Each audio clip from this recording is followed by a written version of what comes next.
He's back. Great news on today's show. My nephew, Leonard, returns, plus information on tomorrow night's debate watch party. I'm hosting a debate watch party on Zoom. You're all invited. The invitation is in the link to this episode. Or head on over to davidfeldmanshow.com or shopdavidfeldman.com. Hit the button that says Debate Watch Party, and you can register. Thank you. I'll have more about that later on. Well, a majority of American voters are now finally beginning to pay closer attention to this election. Tomorrow's debate, I thought, would be make or break for just Donald Trump, and all Kamala Harris needed to do was just show up, answer the questions, and try to correct Trump's fusillade of lies, even though her microphone will be turned off while he's lying.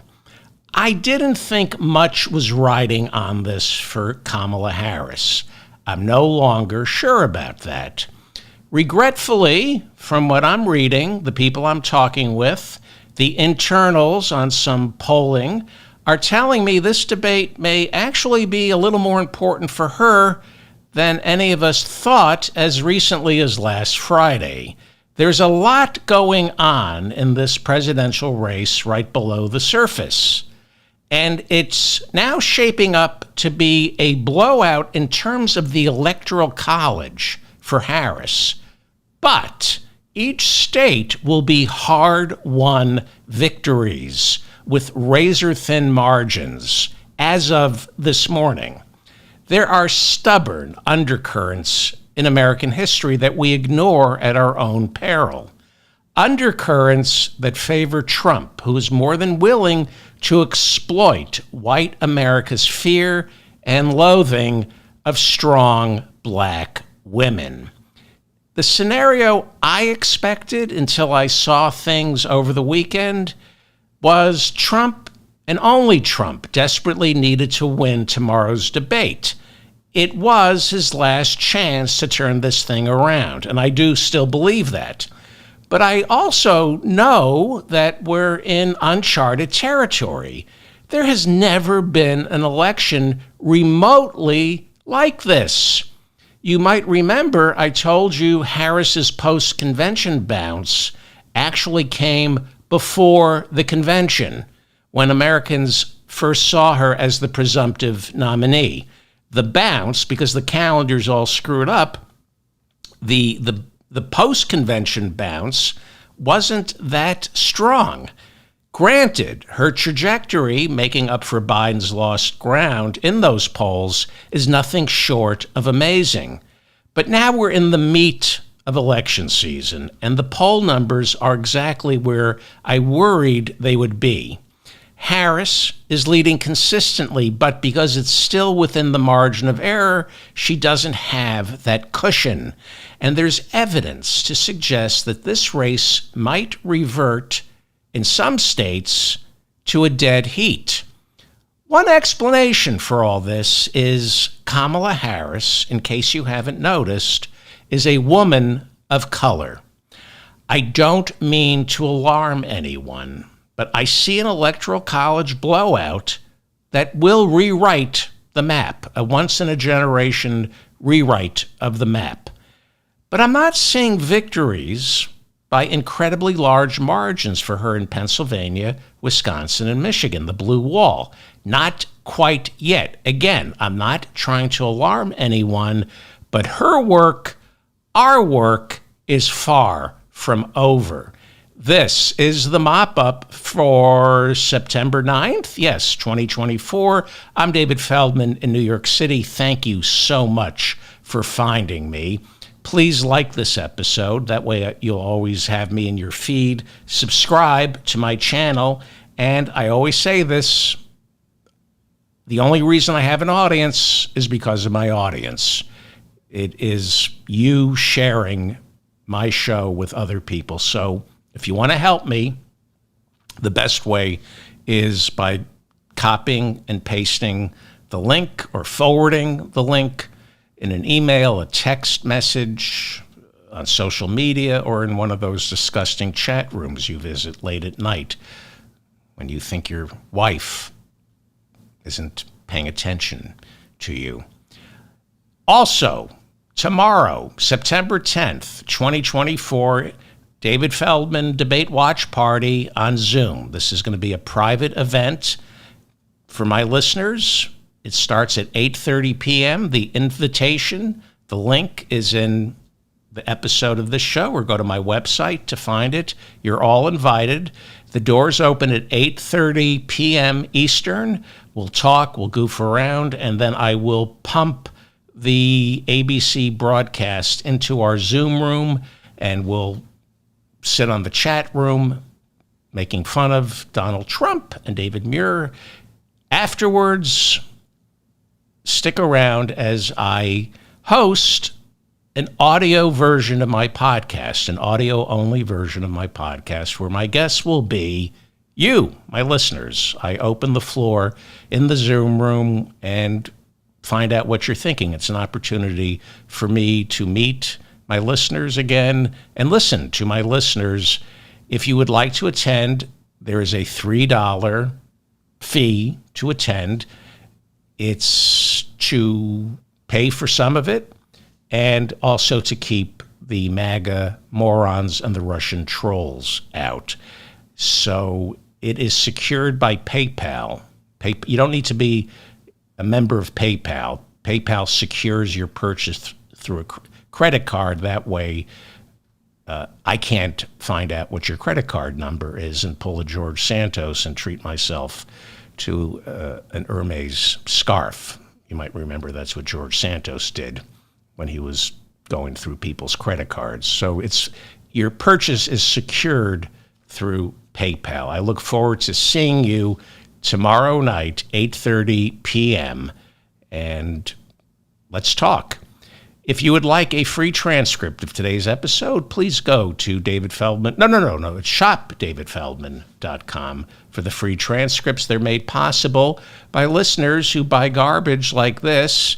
It's like the Still a Democrat coffee mug or the Still a Democrat t-shirt, my worst case scenario mug, which has a map showing you all the states that Harris can lose but still win. It's a great map. Maybe you haven't seen this one. It's King Donald Trump, Genghis Khan. This is a nice one I like. This is one that I did just using Photoshop with this one. It's Donald Trump as a predator. I think this is pretty good. I used Photoshop on this one. I designed this. The prototype looked amazing. It's on both sides. It's Donald Trump's The Scream. Edvard Munch's The Scream featuring Donald Trump. I love this. I got the prototype, and it looks beautiful. They use a special kind of ink on this. And if you have any relatives who are still voting for Donald Trump, send them this coffee mug of Donald Trump with him dressed as a Soviet leader, and it says Trump 2028. He's already focusing on running for re-election in 2028. If you want to break my heart, go with the bestseller. That would be the Chef's Apron with the words, "I hope you're in the mood for diarrhea." And my nephew Leonard, who will be joining us later on in the show, he took my credit card and printed up about 500 of these beauties. It says The David Ferdman Show. Why is that blurry? The David Ferdman Show. And Leonard is my sister's son. I hired him to run shopdavidfeldman.com, and he spent about 500 of my dollars on David Ferdman Show hoodies, David Ferdman Show coffee mugs, and David Ferdman Show t-shirts. And he did a good job. He got most of Feldman right. It's just an R that he put in there instead of an L. He'll be joining us. Leonard is back from Montana, I think. I think he was in Montana with my sister knocking on doors for John Tester. I think. We'll find out. Okay, so tomorrow's debate. Debates between the two leading nominees traditionally don't move the needle. there's very little evidence to suggest that voters make up their minds or are even persuaded by these presidential debates. Joe Biden's debate performance on June 27th, I think it was June 27th, his debate performance by all measures, a disaster.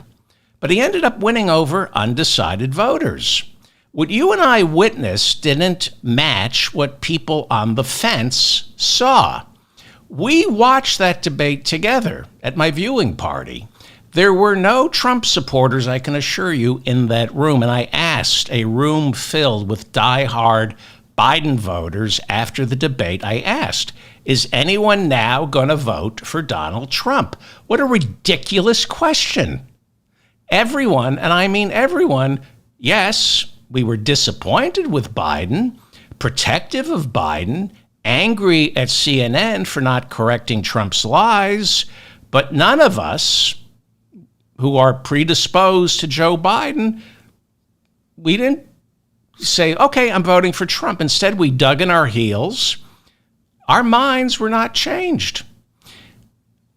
And we saw that in the polls. The people predisposed to Donald Trump also dug in their heels. It was only a couple of people on the fence, according to some polls, the undecideds, who didn't care how out of it Joe Biden came across. More undecideds said they decided to vote for Biden after the debate than Donald Trump. People see what they see. Also, it's impossible to formulate who won a debate. We find out on November 5th, and the debate has very little influence on how people vote. It's impossible to tell who won. Ronald Reagan, was notorious for losing debates on points, but he would win over undecideds based on his likability. In fact, you can have what we saw when Biden debated Trump, where voters agree Trump clearly won, but they're still voting for Joe Biden. Ask a Chicago White Sox fan. They know exactly what I'm talking about. You can keep losing, but people still love you. So I've been saying tomorrow's debate isn't that important for Kamala Harris, but this election calendar is completely upside down. The election is fewer than 2 months away, and she's only been the presumptive nominee since July. We now see evidence that not as many American voters know enough about her. You see, I'm in a bubble. Most of my listeners, we're in a bubble. We assume everyone's falling in love with Kamala Harris and Coach Walz. But a lot of undecided voters are saying they need to know more. If this were a normal election cycle, the undecided people would have already made up their mind. But come on, she's only been the presumptive nominee for 2 months. That is why tomorrow's debate might be just as important for Kamala Harris as it is for Donald Trump. Here is another concern why I think we may be woefully surprised by how close this election starts to look.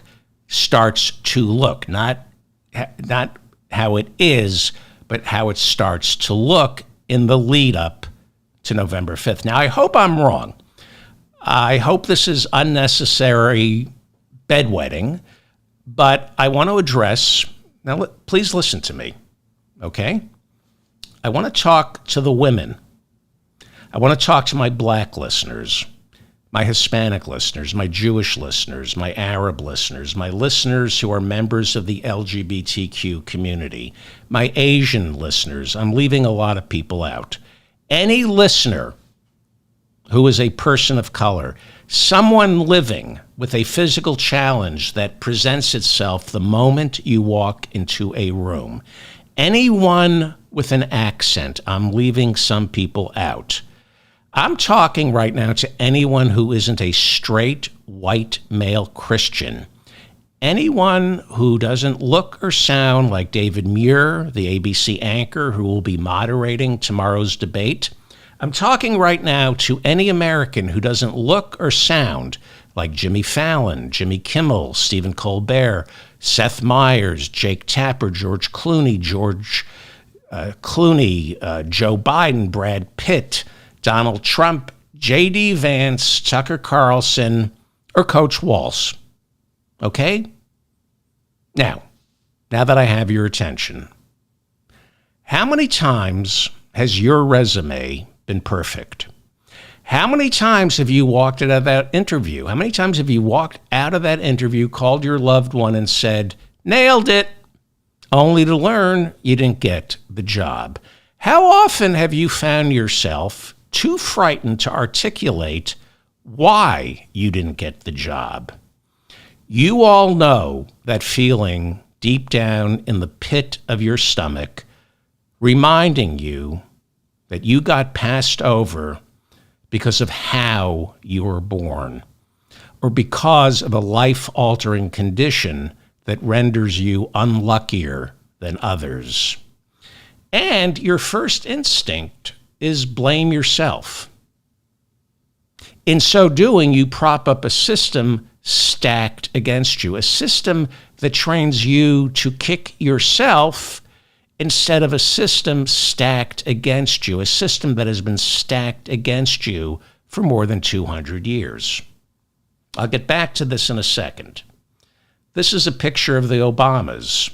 It's the one my mother kept next to her reading light since 2008. And she kept it especially near her reading light when Donald Trump was president. She used to say about Barack Obama, we don't deserve him. Now, here's the thing about Barack Obama and his family.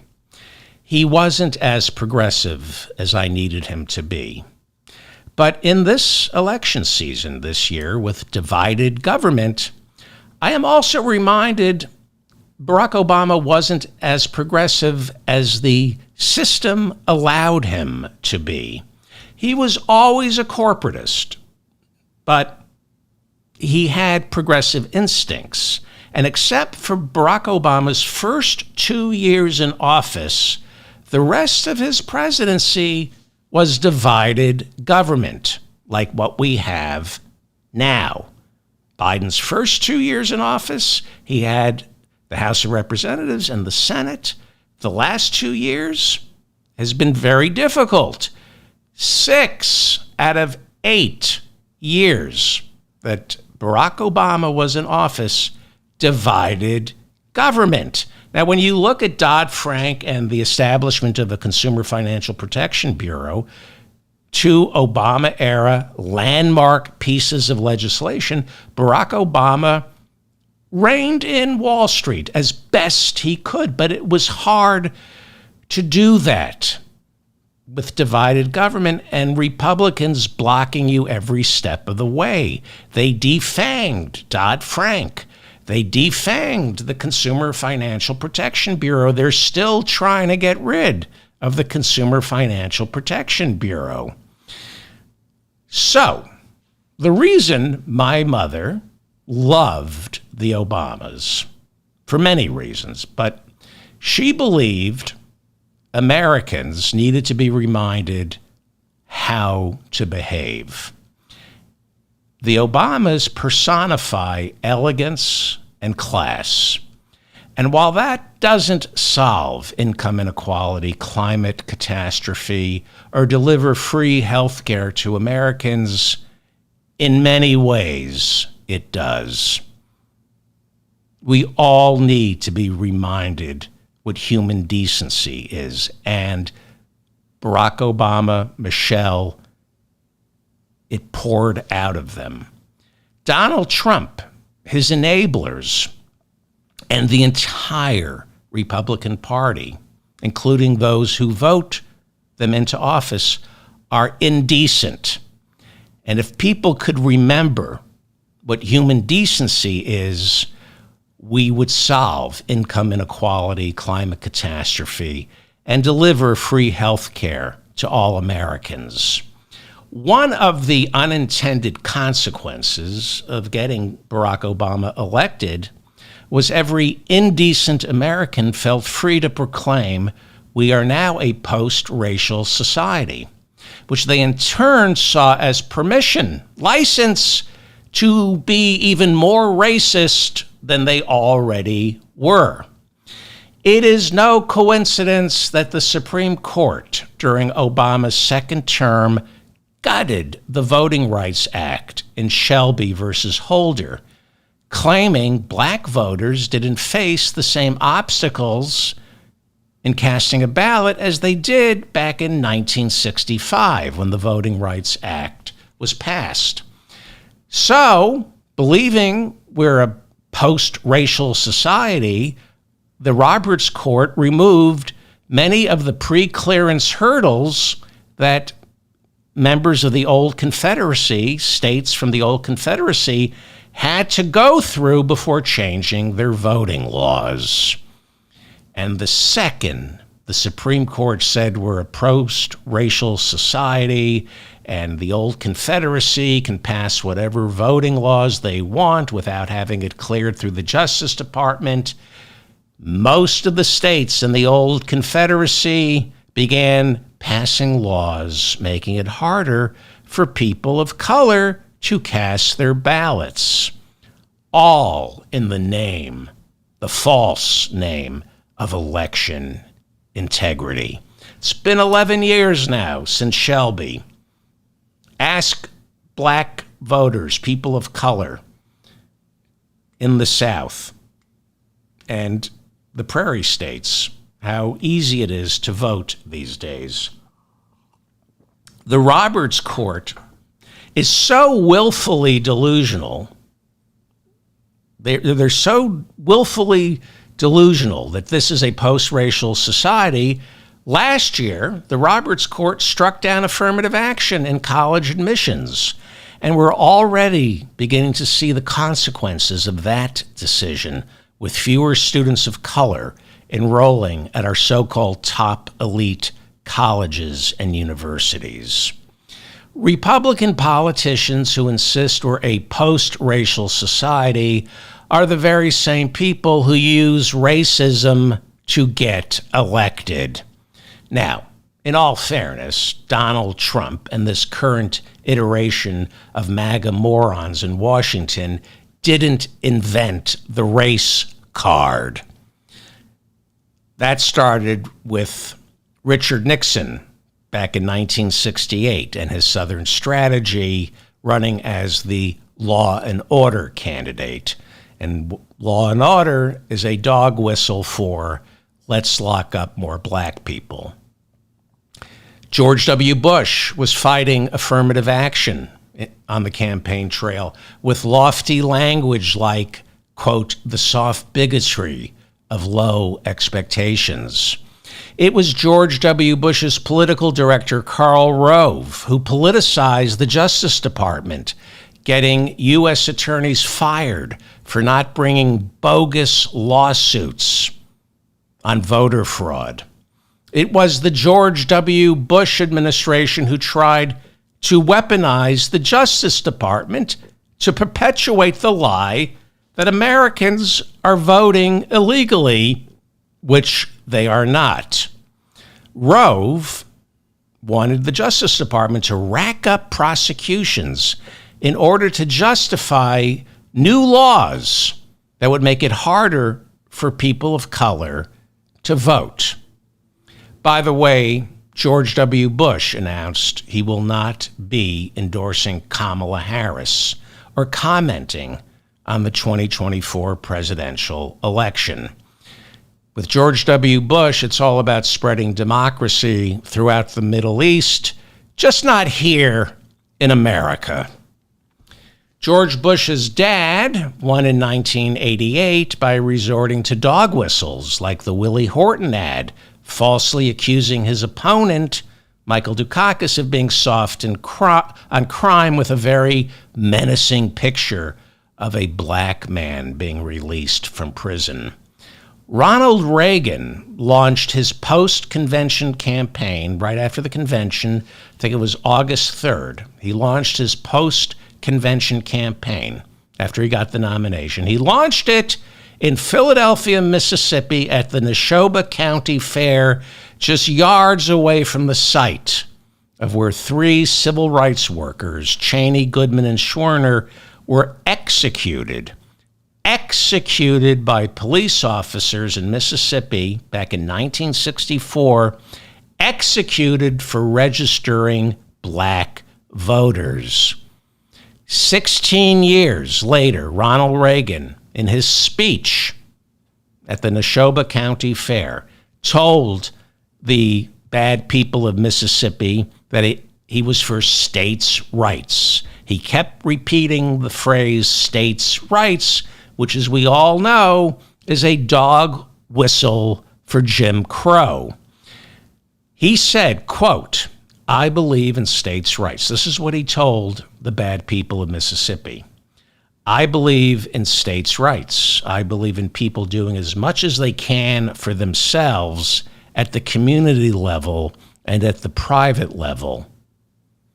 And we all know how Mississippi has benefited. Their schools, their health care, their diabetes, their cancer, their heart disease, they've all benefited from the government, the federal government, leaving them alone. Donald Trump said, "I believe we've distorted the balance of our government today by giving powers that were never intended in the Constitution to that federal establishment." What Reagan was saying is the civil rights movement, once I become president, over. And he nominated, was it Bradford Reynolds? I forgot the guy's name, to head the Civil Rights Bureau of the Justice Department. He put necessarily a bigot, but a white male Republican in charge of the Civil Rights Department of the Justice Department, who had no interest in pursuing civil rights cases. William Bradford Reynolds.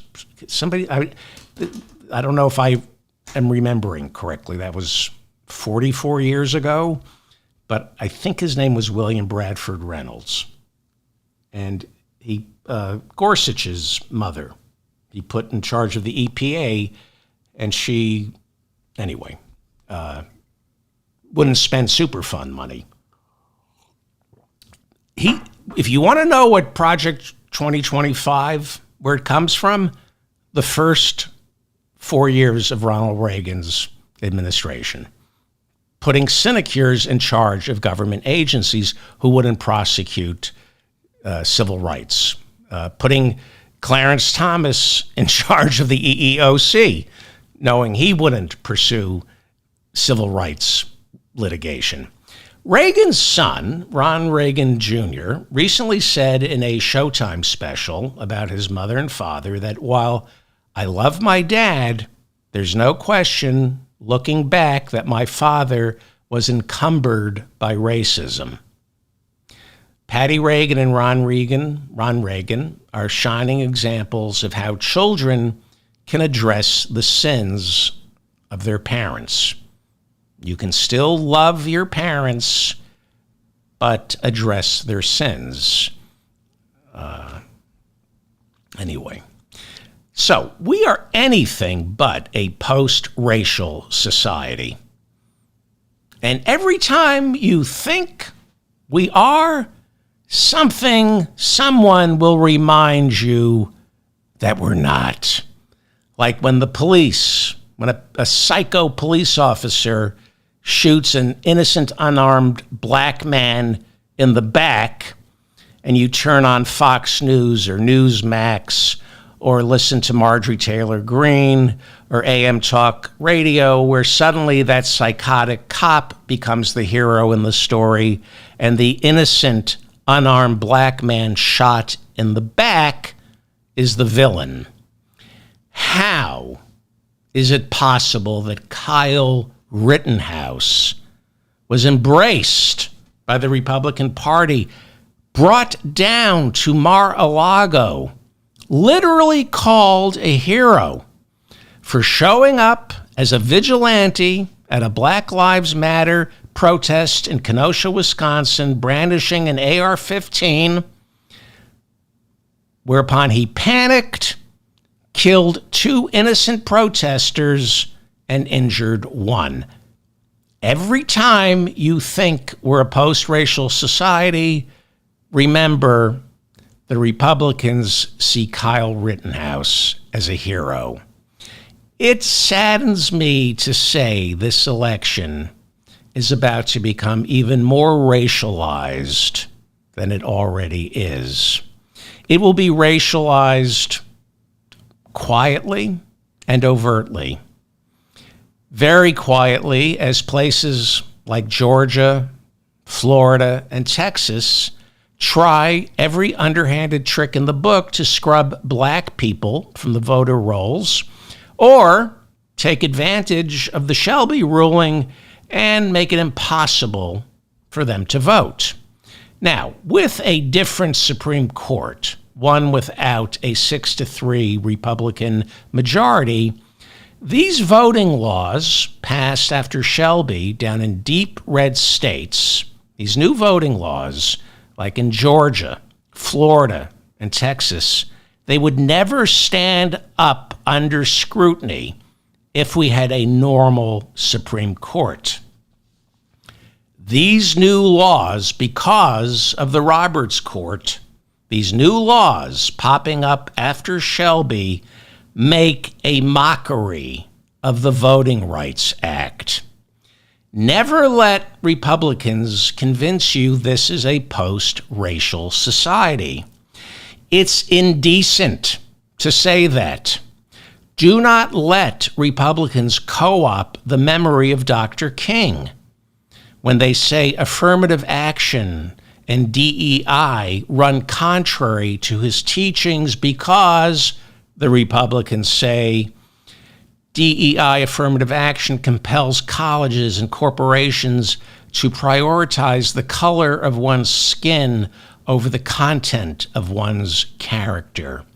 That is sacrilege for them to say that.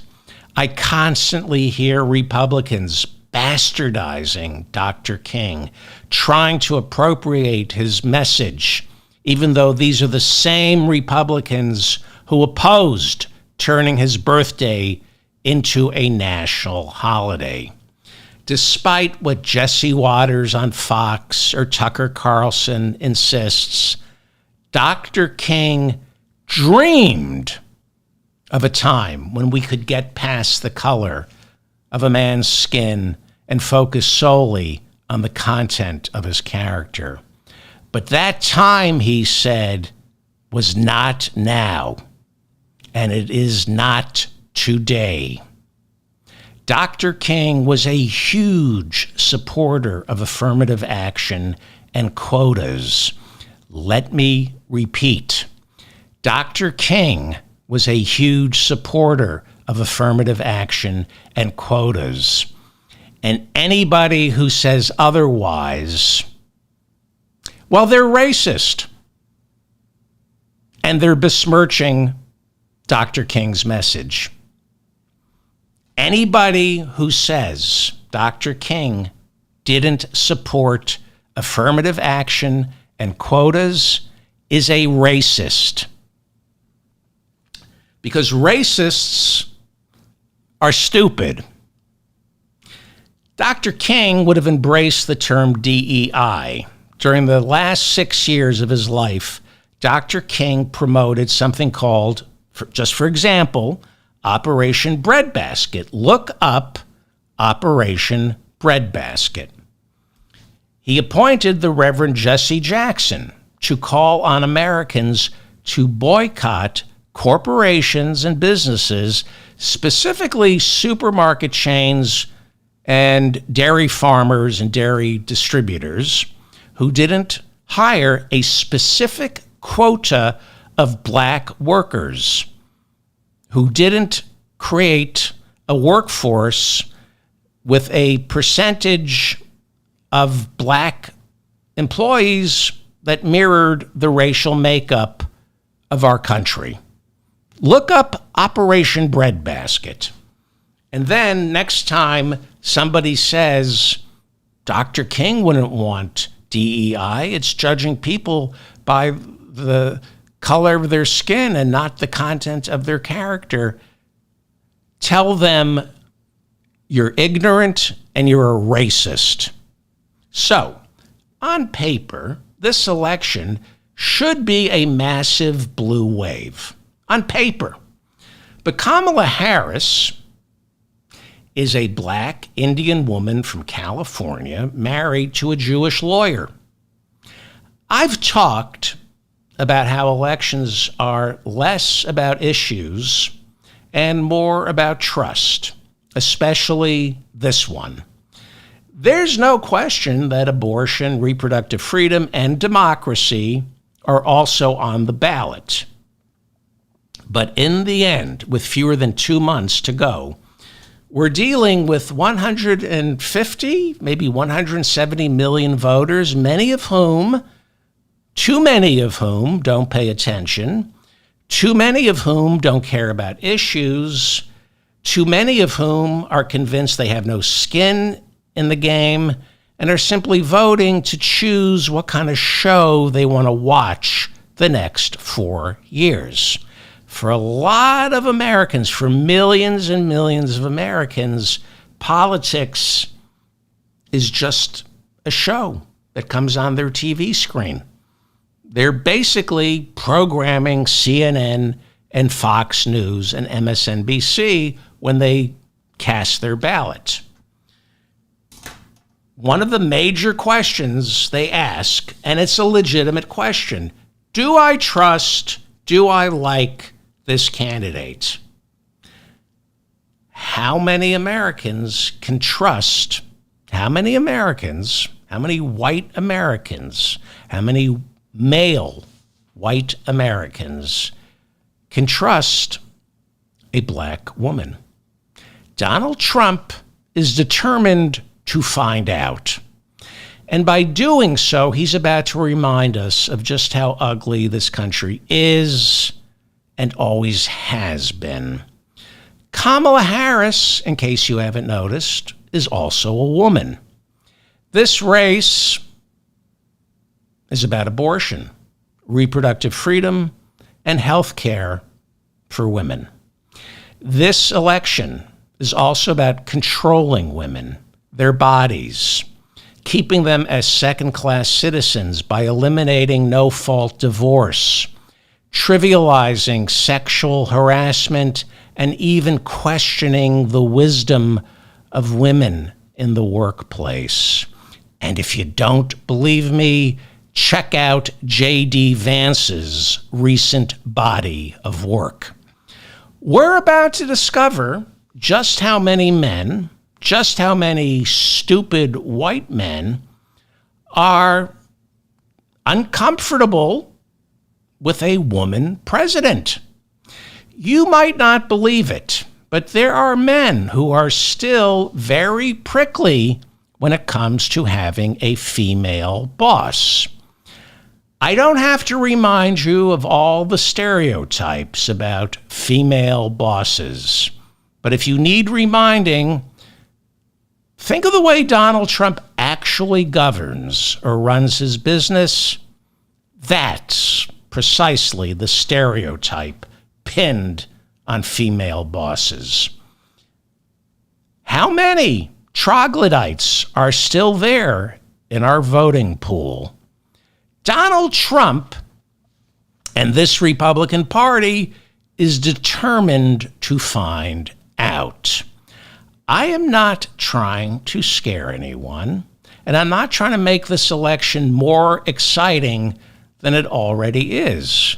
Now, this is a very small show. The stakes are tiny here. So I don't need to perpetuate a fictitious horse race leading up to November 5th. I don't need to do that because it's good for the business model. And the media does that with selective polling. They look for any evidence that the presidential race is a dead heat, so you stay tuned. I don't need to do that. Now, I'm fascinated by polls, but I find a landslide way more interesting than a horse race.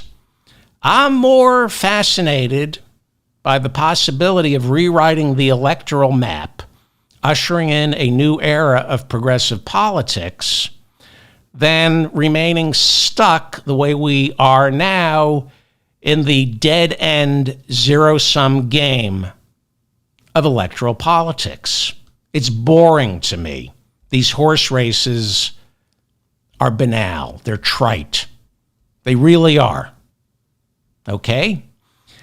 I have a much better time covering the inner workings of Congress because that's where real change happens. In fact, it's only where real change happens. Listen to the Ralph Nader Radio Hour. You will learn that change only happens by winning control of the House of Representatives. And before real change can happen, well, we have to win these elections, and we have to win them by huge margins. We have to not just win the Oval Office, we have to win the House of Representatives and the Senate. Are you working for Jon Tester? So, again, I'm not trying to alarm anyone. Now, I could isolate some polls to scare you, to keep you glued to this show, if such a thing is possible. Now, I've been telling you Kamala Harris is going to win, and I stand by that. In fact, I promise you she's going to win. I also promise you that Democrats are going to win back the House. But I'm not sure about Democrats holding on to the Senate. Nothing is really changing in the Senate, okay? Some things are opening up.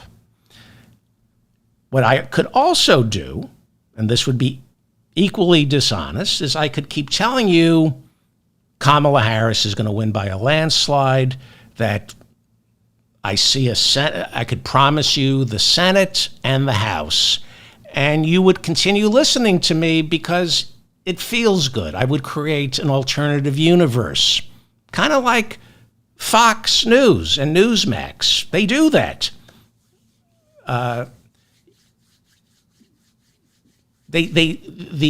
After Arizona, after Fox News called Arizona for Joe Biden, Bret Baier, one of the anchormen and world-class Fred Flintstone lookalikes, he, in an internal memo, said, even though we knew Biden won Arizona and won the election, we let our viewers down by not easing them into the reality. We declared Arizona too soon, and it was upsetting to our viewers who live in an alternative reality. So I could do that. I could, and if I were part of some podcasting conglomerate, they would probably say, just go with the good news. People want to hear good news. I could be a narcotic, an opiate, soothing your anxieties with promises of a massive blue tsunami washing over our land. A lot of people write to me and say, thank you for calming me down. Well, I'm calming you down when I've got good news, okay? But I'm not trying to calm you down. I'm trying to tell you what I genuinely see. Again, here's the truth. Here is the truth. We're on the precipice of a landslide. I believe Kamala Harris is slowly cracking this electoral map wide open in a way that doesn't reveal itself until the weekend preceding the election. I'm also increasingly confident that as of this morning, her victories in states like Wisconsin, Pennsylvania, Michigan, the blue wall, as well as Arizona and Georgia, as of today, and it's trending this way, the margin of victory in those key battleground states is looking much thinner than I hoped it would, okay? I believe, you saw my map, my projection map. I give her Wisconsin, Pennsylvania, Michigan, Arizona, Georgia, and North Carolina, okay? But I am seeing polling and information that tells me it's going to be thinner or harder than I anticipated. Again, I know she's going to win. I know the Democrats are going to take the House. I also know Democrats are going to have a tough time keeping the Senate. We're seeing new possibilities in Nebraska, Florida, and even Texas. Okay? We're spring shoots. Nothing, no tulip bulbs, but we're seeing little shoots, possible growth. And again, remember, what are you doing about this? Are you an observer, or are you calling the Democratic Party and getting to work? You can't spare an hour a week to do some phone banking for Jon Tester? Without the Senate, there's very little Kamala Harris and the Democrats will be able to accomplish. I just told you about the last 6 years of Barack Obama's presidency when he was shackled with divided government. Every budget was a nightmare. Look at the last 2 years under Biden. Our nation, we want quick fixes. I get it. Most of us want to think, well, it's been fixed. George Clooney, Jeffrey Katzenberg, Barry Diller, they fixed it for us. Rob Reiner, they got rid of Biden. They put Harris on top. Problem solved. Now we just have to vote on election day. No. Elections are won by those who want it more than the other party does. You only win by fighting harder than the other, and I'm going to say guy, because I don't like to think of women fighting. I know they do fight, and I one of my guilty pleasures is watching Ronda Rousey, UFC fighting. I'm dumbfounded. That's when I miss pot, is when I'm watching women UFC fighting. It just amazes me. I know that sounds sexist. Put me in the penalty box, but nothing would please me more in my old age than smoking a joint and watching women's UFC. But I won't do it. I watch it without pot. But that must be incredible to be a baby boomer, smoking dope, watching female UFC boxing, which should be against UFC, should just be outlawed. Dana White will not let his workers unionize. Anyway, you win elections. You win, unfortunately, a lot of things by wanting it more than the other person does. Look around you. Look who your boss is. Is your boss smarter, more talented than you are? No, your boss has sharper elbows, is more ambitious. Your boss wants it and doesn't make your boss happy. There are billions, if not a couple of trillions of dollars at stake in this election. The fossil fuel industry, for example, is making gigantic bets on Donald Trump.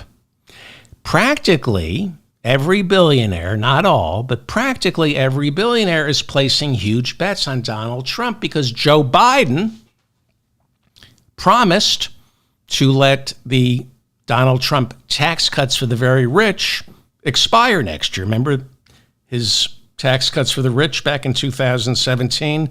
That added $8 trillion to our national debt. No president. He's responsible for 1/3 of our national debt, at least when Joe Biden first came into the White House.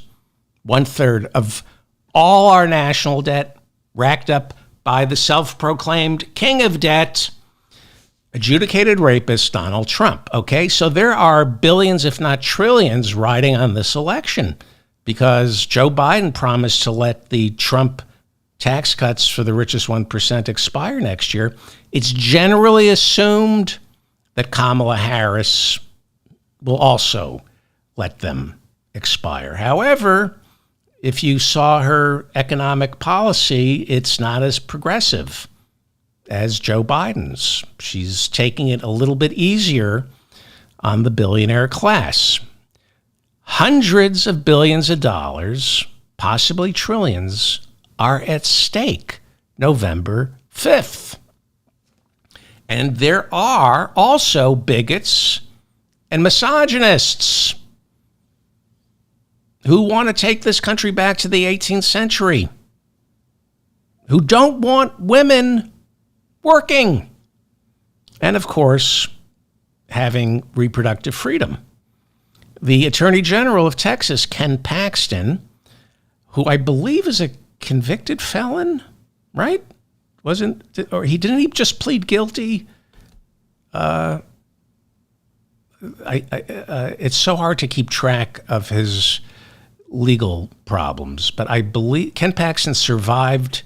He was impeached, but he wasn't convicted in the Texas State Senate, and I think he plea bargained out with the Justice Department the issue of accepting bribes from a donor. So I don't know if he can be called a convicted felon. I know he's doing community service, but if he really wants to do community service, he would quit politics. And he's now suing the Texas Attorney General of Texas, Ken Paxton, who was cheating on his wife and got a real estate developer, allegedly part of the impeachment, to hire his mistress so she would be closer to Ken Paxton in near the State House. Ken Paxton, who allegedly committed adultery, is now suing to gain medical records of any woman who travels out of state for an abortion in Texas. Think about that for a second. A woman can't get an abortion in Texas, and how do you enforce this when they go out of state, if they go to California for an abortion and come back? Well, Ken Paxton is now suing to gain access to their medical records. Interesting. And this is a guy who allegedly cheated on his wife. I would assume because abortion is illegal in Texas, he used contraception, but that's also what he wants to get rid of. They also want to get rid of contraception. I'm not making this up. Right? I mean, you know that? This is when I miss pot.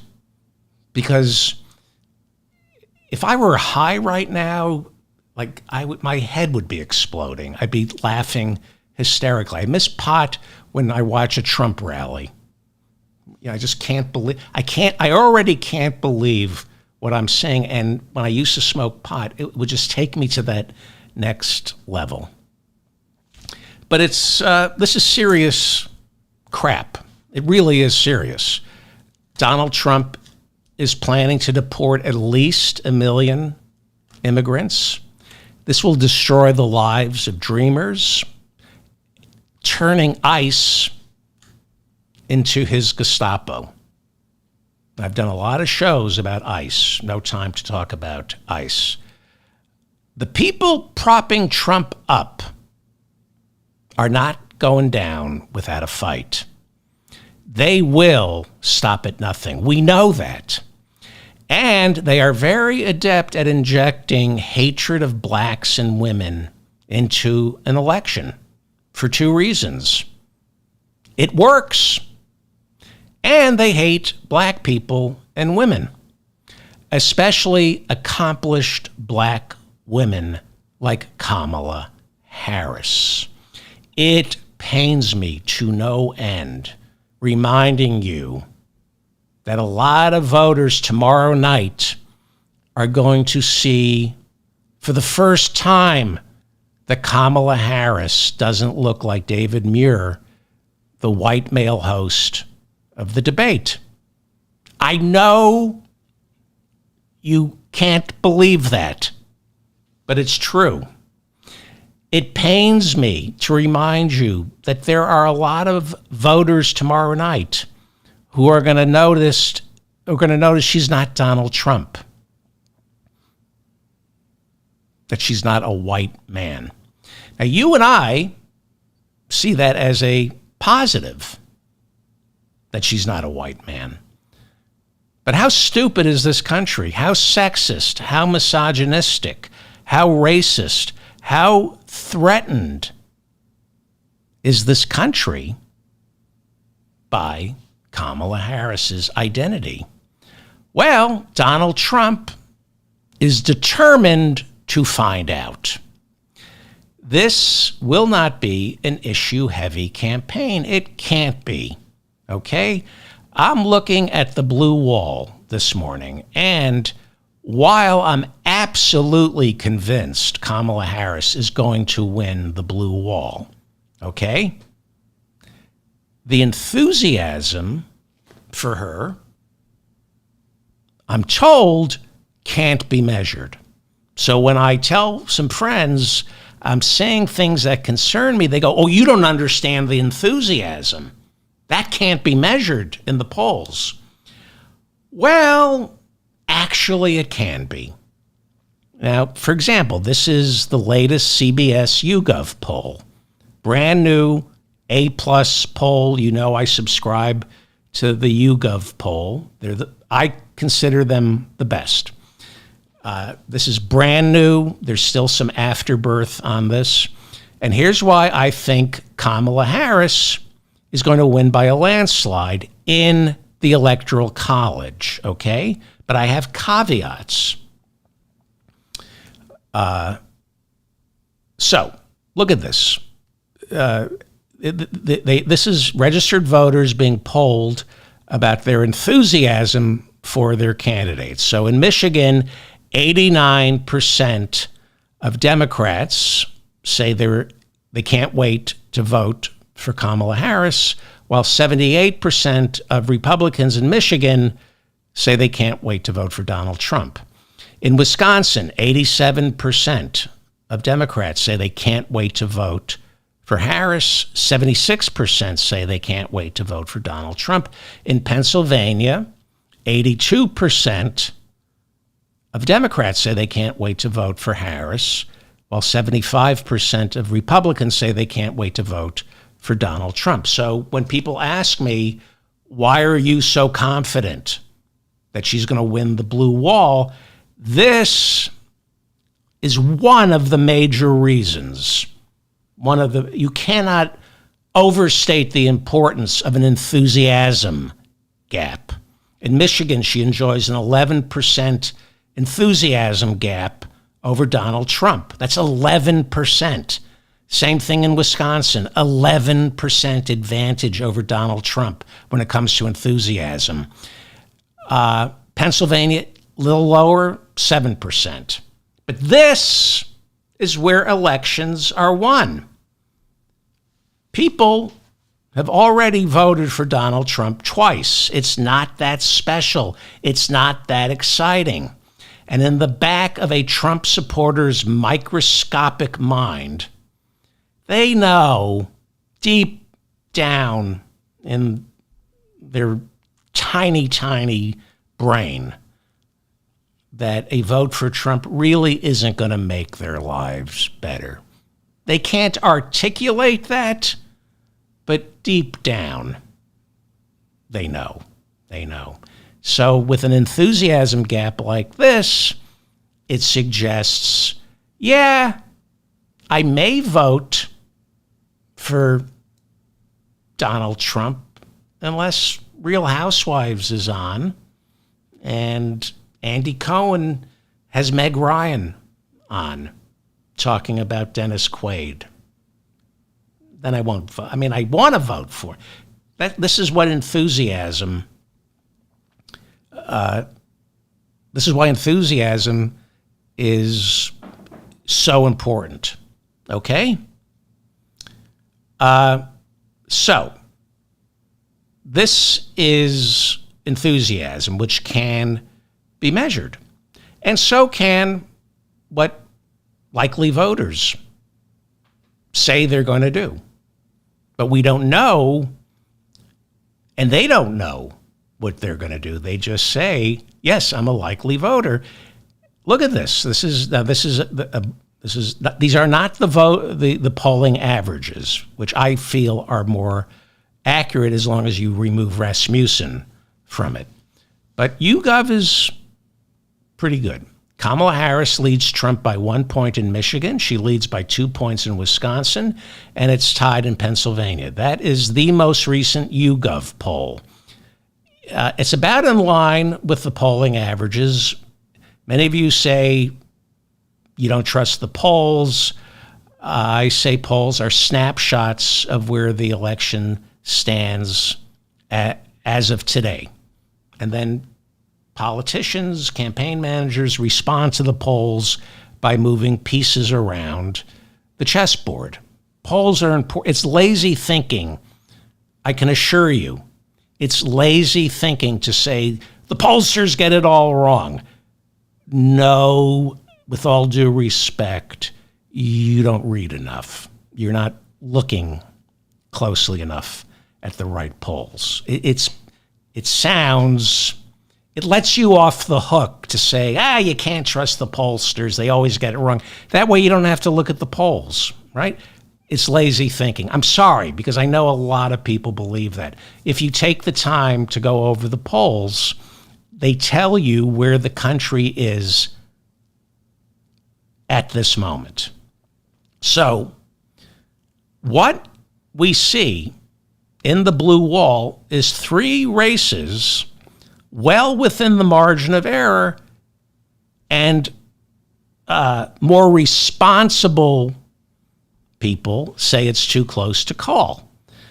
But they have to be accurate.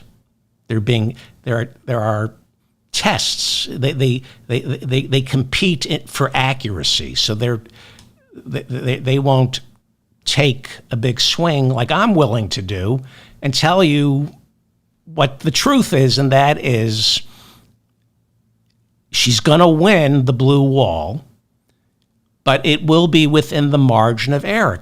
As of today, she has been consistently in the lead, except in Pennsylvania. Momentum is on her side in Pennsylvania. The fundamentals favor her in Wisconsin, Pennsylvania, and Michigan. Each one of those states have down ballot Senate candidates who are Democrats blowing out the Republican competition. Okay? That being said, it's looking much closer than it should be. Okay? And what I'm alerting you to is the possibility that the margins could be 0.3 to 0.5 of a percentage point. And I'm going to say it's going to be much closer in Wisconsin than we realize. And now, why am I saying that? We're a divided nation, period. And she's a black woman. And it is impossible to measure prejudice against black women. There's no bigotry barometer. So we don't really know, especially in Wisconsin, Michigan, and Pennsylvania, how uncomfortable some people are voting for a black woman from California who's married to a Jewish lawyer. Since the beginning of this summer, I said this election would be decided by women living in the suburbs, specifically black suburban women living in Wisconsin, Pennsylvania, and Michigan. We have been able to measure the difference that they're going to make. We know that if voter turnout among black suburban women in those 3 states, if it's huge, Kamala Harris beats Donald Trump. And that can be measured. I can say that with confidence. What can't be measured is contempt, fear, hostility for black women, especially from white men across all socioeconomic and educational lines. There's no way to poll disdain, contempt, and fear for a well-educated, highly accomplished black woman married to a Jewish lawyer who lives in California or will go back to California after she's president. There's no way to measure that. Right now, on the internet, white male voters in those 3 key swing states are being micro-targeted by Republican operatives who are more than willing to stir up racial and gender-based animosity and fear. You will often hear me talk about how Trump has zero ground game, no field offices, how nobody's knocking on doors. Well, instead of a ground game, what Donald Trump has is a below-the-ground game. On the internet, in the shadows, thousands of surrogates and bots seeding bigotry, racial resentment, hatred for women, and directing it towards Kamala.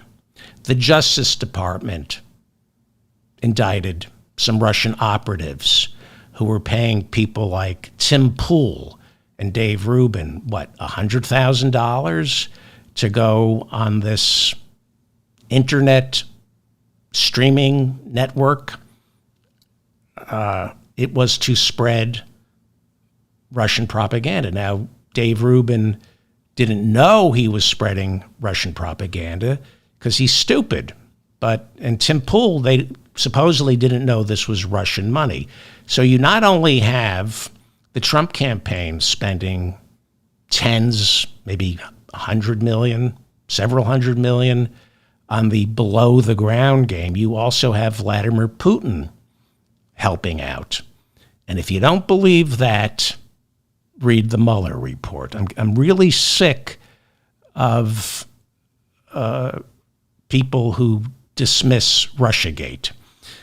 As far back as 2016, we know Steve Bannon, Trump's second or third campaign manager back in 2016, he was harnessing the power of incels. Those would be the involuntarily celibate white males. He harnessed their energy back in 2016 and turned them into a voting bloc for Donald Trump. This is why Dana White, who runs UFC, and Hulk Hogan were Trump's opening acts at the Republican convention. It was Steve Bannon who discovered incels can be a political force. And now Steve Bannon is in prison. He's involuntarily celibate as well right now. Well, actually, I think the way he smells, and he does smell. That's a fact. So, one of Trump's allies in this race is the owner of Twitter, Elon Musk, who has unleashed a cesspool of toxic masculinity, anti-Semitism, racism, and misogyny never before seen on that social platform. Okay? The same man Elon Musk, hosts Tucker Carlson's Twitter program on Twitter. Last week, Tucker Carlson platformed a Holocaust denier. All the guardrails Twitter and Facebook put up in 2020 are now completely down. And this is really depressing.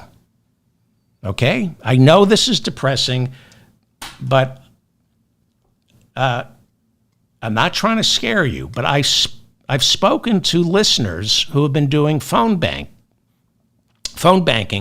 for John Tester, been phone banking for some of our candidates, and they tell me that I would be amazed, my listeners would be amazed at what ordinary voters around the country believe.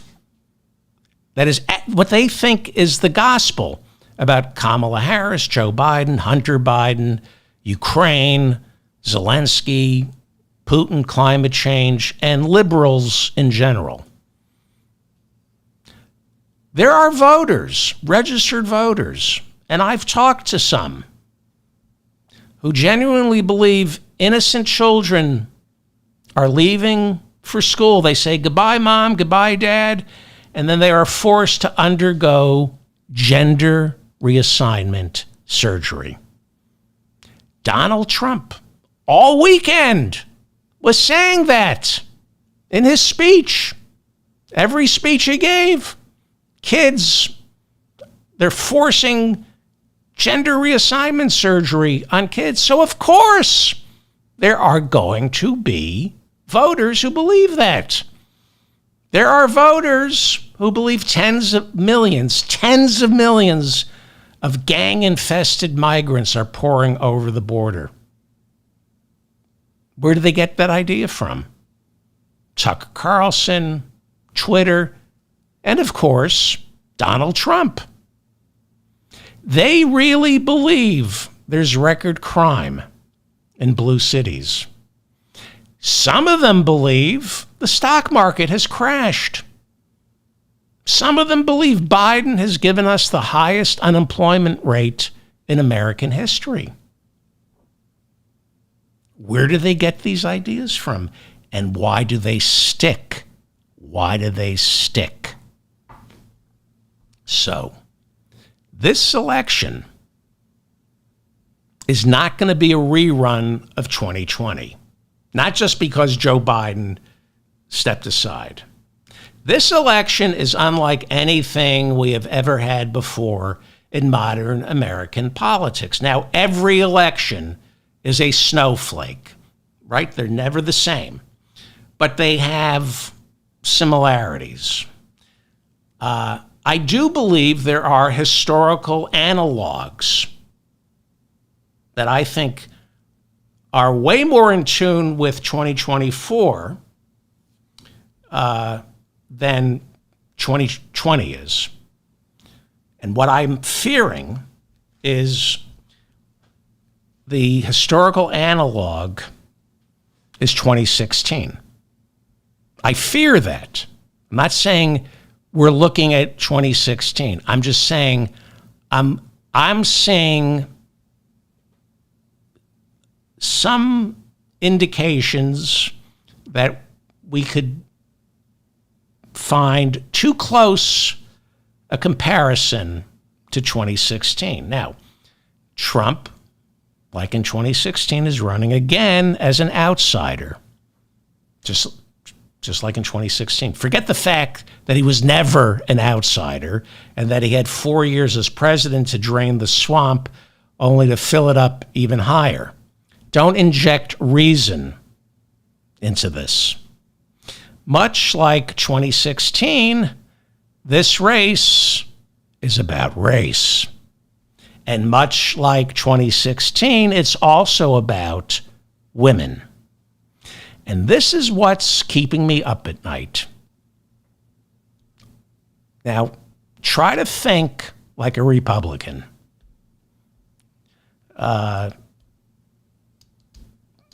Make your brain very small. And I want you to think like a libertarian. Now, I'm going to go over something here that some of you are not going to like, and some of you are going to disagree with me. Leave a comment. I read all your comments. So you may disagree with me, okay? But I think I'm right here, okay? I want you to try to think like roughly half this country does, or half the people who vote think. Now go back to 2016.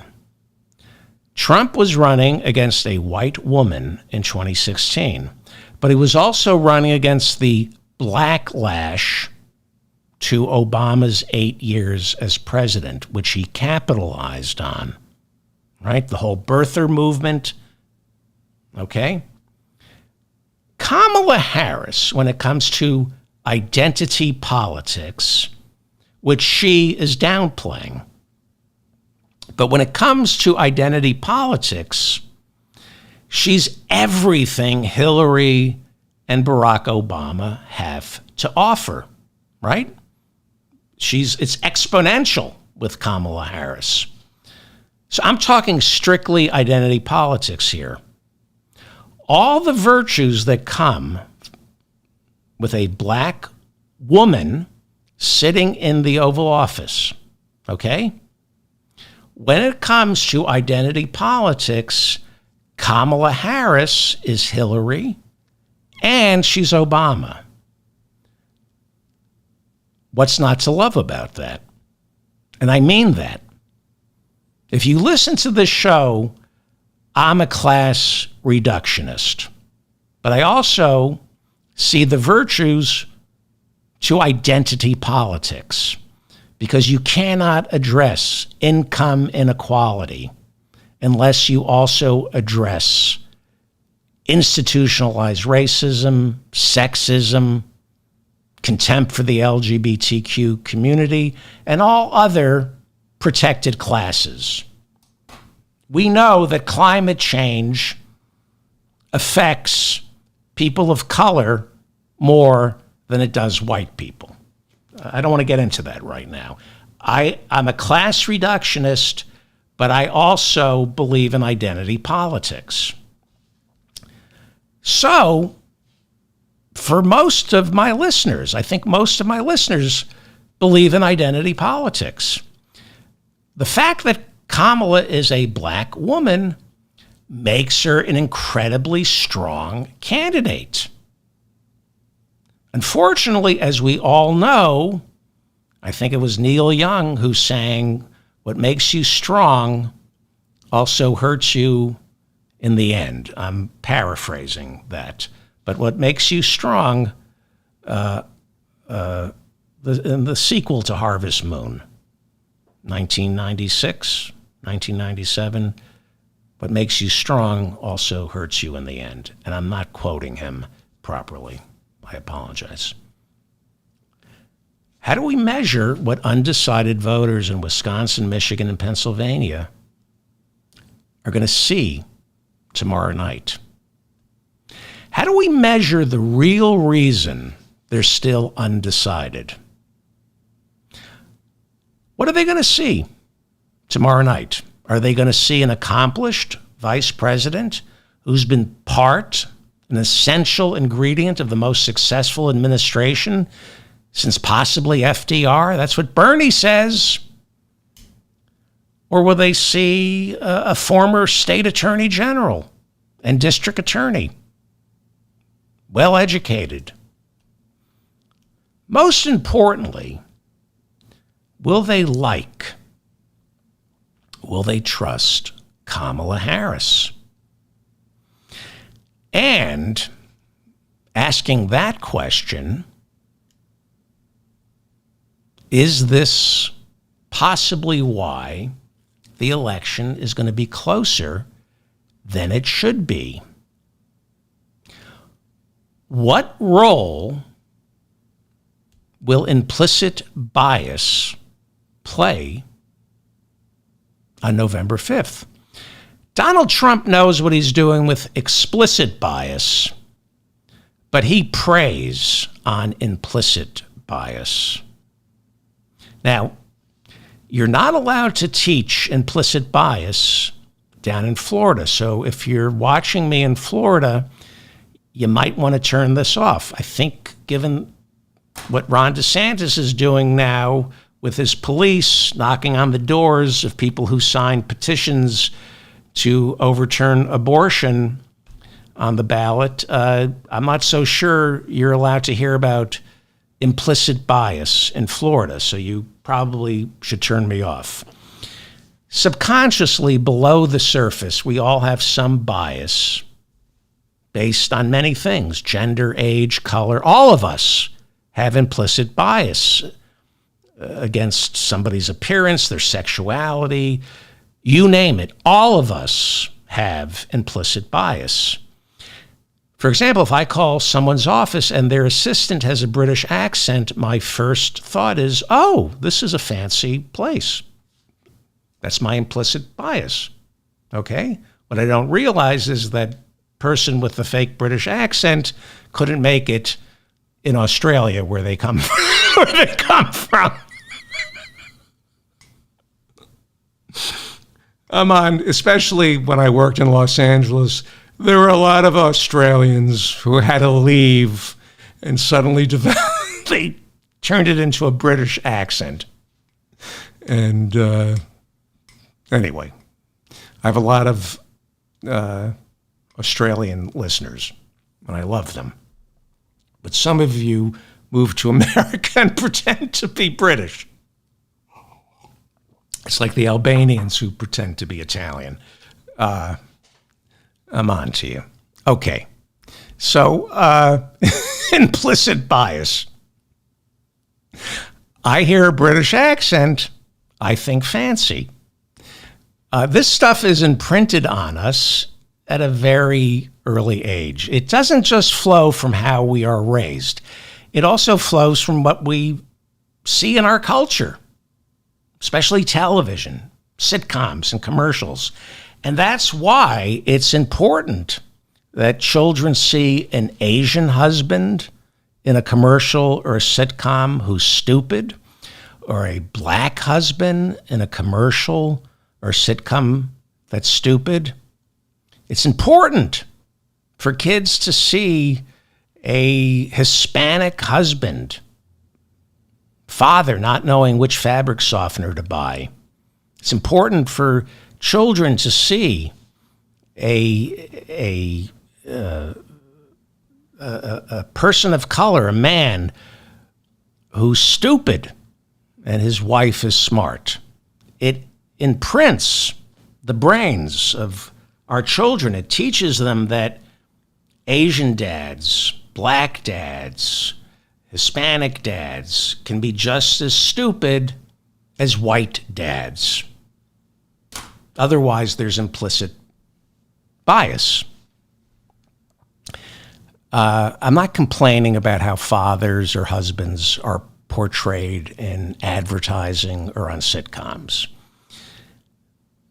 Yes, I am. Madison Avenue and sitcoms trained my kids that husbands and fathers are stupid. And I mean that. I can't tell you the number of times I had to tell my condescending children with their supercilious tone that we're not living in a cell phone commercial. Just because I'm a husband or a dad, that doesn't mean I can't figure out which internet provider makes the most sense, and my significant other has to come over and set me straight. Then they would say, Dad, you're driving in the wrong direction down a one-way highway, and there's vanilla milkshake all over your lap. And I would say, because you're making me feel stupid. And it's become a self-fulfilling prophecy. It is tiresome to just see men being stupid, and it's one of the reasons stupid men vote for Donald Trump. Granted, we are stupid. and I do mean that. The older I get, so implicit, there's a problem with men. It's a 50,000-year-old problem that has to be addressed. So implicit bias factors into everyone's decision-making, including decisions made by the very same people who are eminently most disadvantaged by implicit bias. It's not uncommon to observe implicit bias exercised against people in the same group, right? Implicit bias. What will people see tomorrow night? Let's get back to 2016, because Leonard, my nephew Leonard, is waiting to come on. I'm going to go over something that is uncomfortable. Many of you don't want to hear this. Now, Democrats lost in 2016, and one of the ways we soothe ourselves, the BALM, B-A-L-M, after that huge shock, we say, well, Hillary won the popular vote. Okay. And all it took was, 100,000 votes in 3 key battleground states, and it would have been different. And all that is true. But I spent the weekend going over the numbers. And this is what I found out. Democrats lost the popular vote as well. Democrats, not Hillary. Democrats lost the popular vote in 2016 to a coalition of Republican voters and libertarians. Okay? And this is why I'm a little nervous about November 5th. Okay? And I know, and I welcome your comments on this, because I was doing my own research. If you think I'm wrong, maybe I am. Okay?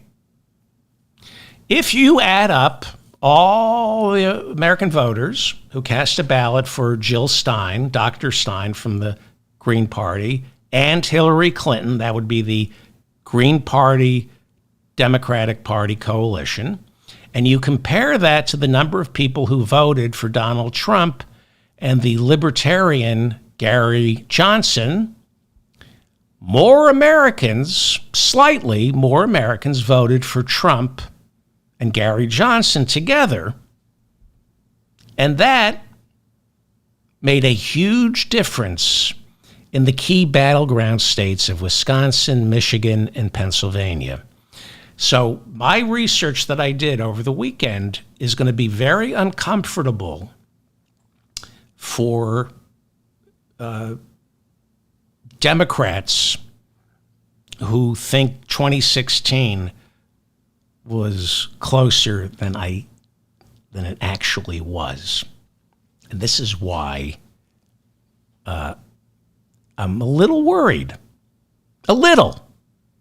The Trump-Gary Johnson margin in the blue wall, those 3 states, was way larger than the Clinton-Stein coalition.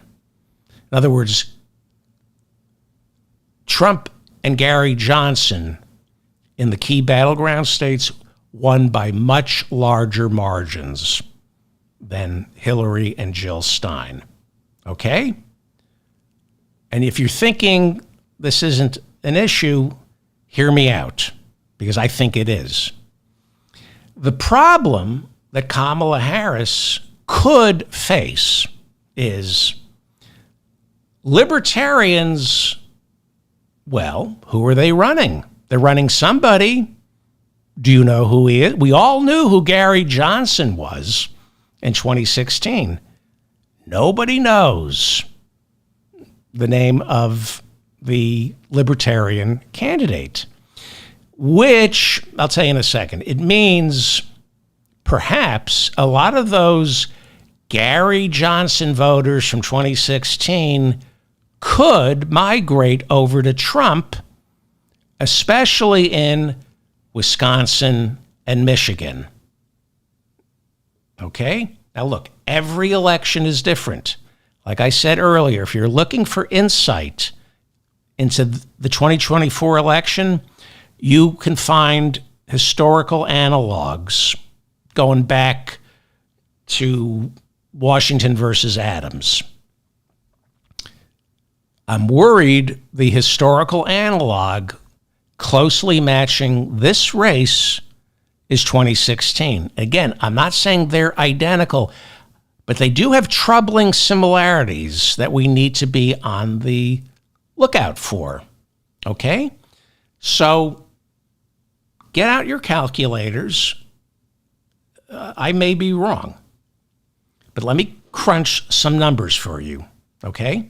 And remember, right now, as of this morning, we are talking about razor-thin margins in the three key battleground states.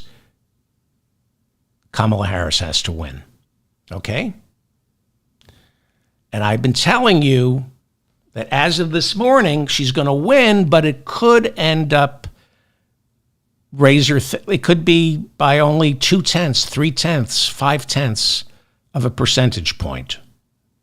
In 2016, like I said, Hillary won the popular vote, but she lost the popular vote where it mattered, in the blue wall of Wisconsin, Pennsylvania, and Michigan. Now, please listen to me, because if you think I'm wrong, let me know in the comments section. There were two other candidates besides Trump and Hillary. Jill Stein, Dr. Stein from the Green Party, she racked up 1.5 million popular votes nationwide. But Gary Johnson, the Libertarian, racked up 4.5 million votes nationwide in 2016. Green Party, 1.5 million. Libertarian Party, 4.5 million. And that might not seem like a lot when it comes to the popular vote, but you go into the blue wall, I'm going to show you how significant it is. Gary Johnson, to refresh your memory, was the pot-smoking Republican governor of New Mexico, who became a libertarian after he left office. And despite what libertarians insist, they are Republicans. Leave a comment. Go ahead. But you're wrong. Libertarians are Republicans. They believe in small government and are opposed to foreign intervention, among other things. Now, I'm sure there are some libertarians who would never vote for a Republican. I'm sure there's some Democrats, some leftists who vote libertarian. But when you're talking about the large swath of the 4.5 million people who voted for Gary Johnson in 2016, they were Republicans who couldn't bring themselves to vote for Donald Trump. Okay? Libertarians have way more to offer disgruntled Republicans than they do Democrats. I've seen polling that says anywhere between 12 to 20% of Republicans also identify as libertarian. You would think Republicans would be binary when it comes to that. They insist that we have to be binary, but that you can be both a Republican and libertarian. It's fluid. The Pew Research Center said this year Donald Trump, and this is really important, Donald Trump received 40% of the primary vote this year from people who either identify as libertarian or who share the same value as libertarians. So, in other words, of the people who identify as libertarian or share the same values as libertarians, of that voting bloc, 40% of them voted for Donald Trump in the primaries. And 12% of the libertarians went for the Nazi fascist Ron DeSantis this year. Okay? So I know I'm going to get pushback from people who insist, no, libertarians are not Republicans. They are. I'm going to go so far as to say libertarians are Americans who are just too chicken shit to admit they're voting for Trump. So they call themselves libertarians. So what I'm telling you is that of the 4.5 million who voted for Gary Johnson, this pothead, Gary Johnson, in 2016, the vast majority preferred Donald Trump over Hillary. And a vast majority of those Gary Johnson voters, not given the opportunity to vote for Gary Johnson in 2016, would have held their nose and voted for Trump or stayed home and not voted for Hillary, which means Trump's margin of victory in the blue wall would have been significantly higher in 2016 without Gary Johnson siphoning voters away from Trump in 2016. Dr. Jill Stein's numbers in 2016 were nothing compared to Gary Johnson. The Koch brothers, well, now it's the Koch brother, he controls the Republican Party. But he calls himself a libertarian. The Cato Institute, a think tank that writes Republican small government policy, is first and foremost libertarian. Rand Paul and his father, Dr. Ron Paul, are among the leading voices politically of the Libertarian Party, but they make their home inside the Republican Party. They both ran for president in the Republican Party the same way Bernie ran as a Democrat. So, in 2016, nationwide, Gary Johnson, the libertarian, got 4.5 million votes. He took away more votes from Trump than the 1.5 million votes that Jill Stein from the Green Party took away from Hillary in 2016. Okay?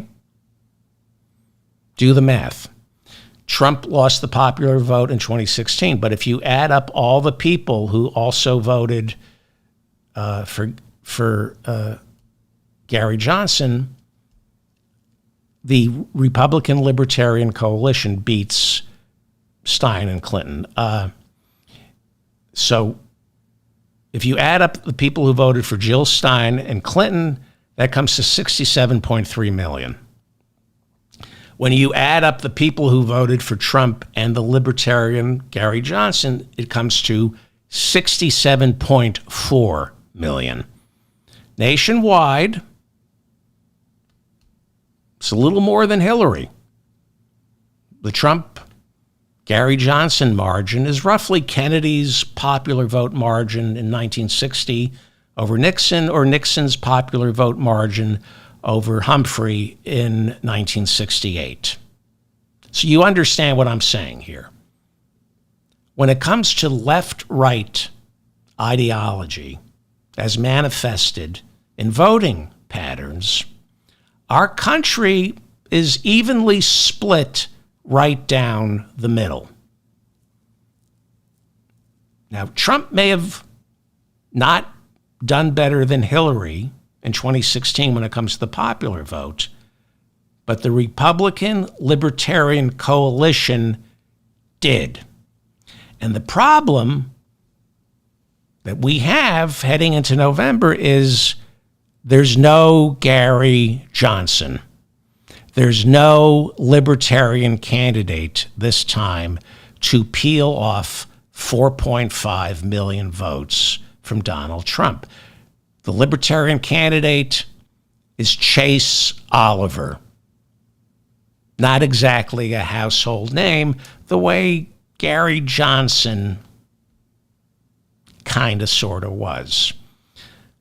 I suspect Kamala Harris has more to worry about from Jill Stein than Donald Trump has to worry about Chase Oliver, the Libertarian nominee. It's important to remember, because I'm talking about race in this election. Okay? And this is why I'm talking about libertarians. There is a huge strain of racism that runs throughout the Libertarian Party, whether you like that or not. Dr. Ron Paul, Rand's father, the former Texas congressman who wants to audit the Fed, and a lot of the stuff he says makes sense. He ran for president before Rand did.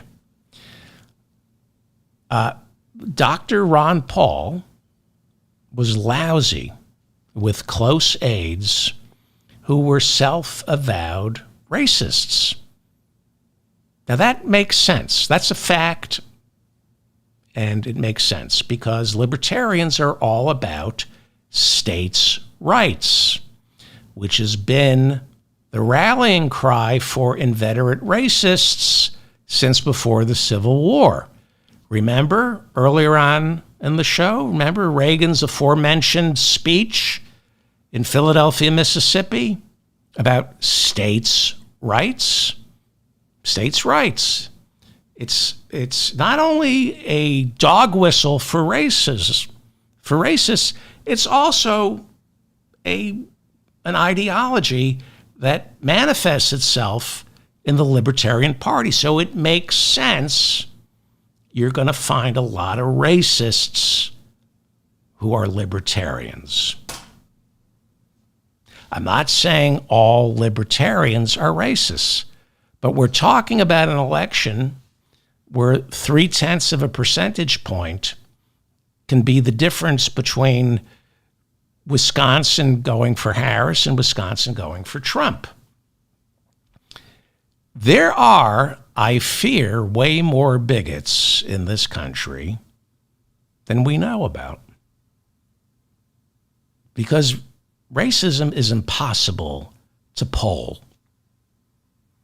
And I think, by the way, these A-plus polling units do a pretty good job presenting the lay of the land. And again, in the weekend, right before any election, the good pollsters come within a few tenths of a percentage point in each swing state to tell us how the race will land. The problem is a lot of these battleground states are determined by 1, 2, 5, 6 tenths of a percentage point. It's pretty remarkable that with 150 million some odd voters, that many of these pollsters can come within 3, 4, 5, sometimes 0.2 of a percentage point in their accuracy. So A-plus pollsters aren't getting these elections wrong.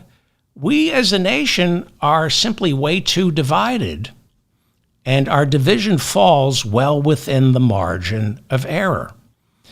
So I'm sorry, some of my listeners say you can't trust the polls. I think that's lazy thinking.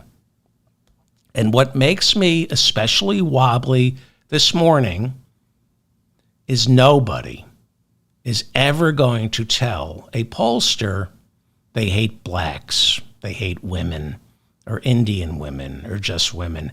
They won't even tell that to themselves. When Kamala Harris was just starting out, She was turned down for jobs. And the person not hiring her honestly believed they rejected Kamala Harris because she was inexperienced, or the applicant they hired instead was more qualified. In the end, hiring someone, like voting, is subjective. When it comes to hiring somebody, you cannot feed all the resumes on your desk. You can't put them into a computer that then punches out the mathematically correct person to hire. There are intangibles. There are intangibles in how people choose to vote, and there are intangibles in how people choose to hire and not hire. An intangible could be, is this person a good fit? Have you ever heard that before? Will this applicant blend into our corporate culture? I have heard several of my bosses say, you know, this is a very delicate microclimate we have here. I've heard several bosses refer to the office as a microclimate. And they say, you know, all it takes is one stray that doesn't belong here, and they can drive us into extinction. And what that really means is the boss wants to be able to tell jokes that involve the C and the N word without getting sued. We tell ourselves a lot of lies, and we don't know we're lying to ourselves. We were shocked in 2016, including Donald Trump. Remember the look on his face? Now, there were many reasons Hillary lost. Putin, James Comey, not campaigning. She didn't campaign enough in Michigan and Wisconsin. But one of the other factors is Hillary is a woman. Not only that, but we were also just coming off 8 years of Obama, who was black. I'm not suggesting this was the overwhelming factor that resulted in Hillary losing. Again, we're talking about 0.3 of a percentage point here. And you can't discount the significance of stupid white voters back in 2016 hating the Democratic Party for giving them a black president and then trying to shove a female president down their throats. And a lot of sheltered Hillary staffers didn't quite get this. They were unprepared for the misogyny bubbling below the surface. Now, Hillary's no idiot. She knew. Bill knew. But I don't think anyone grasped just how powerful a current hatred for women is in this country.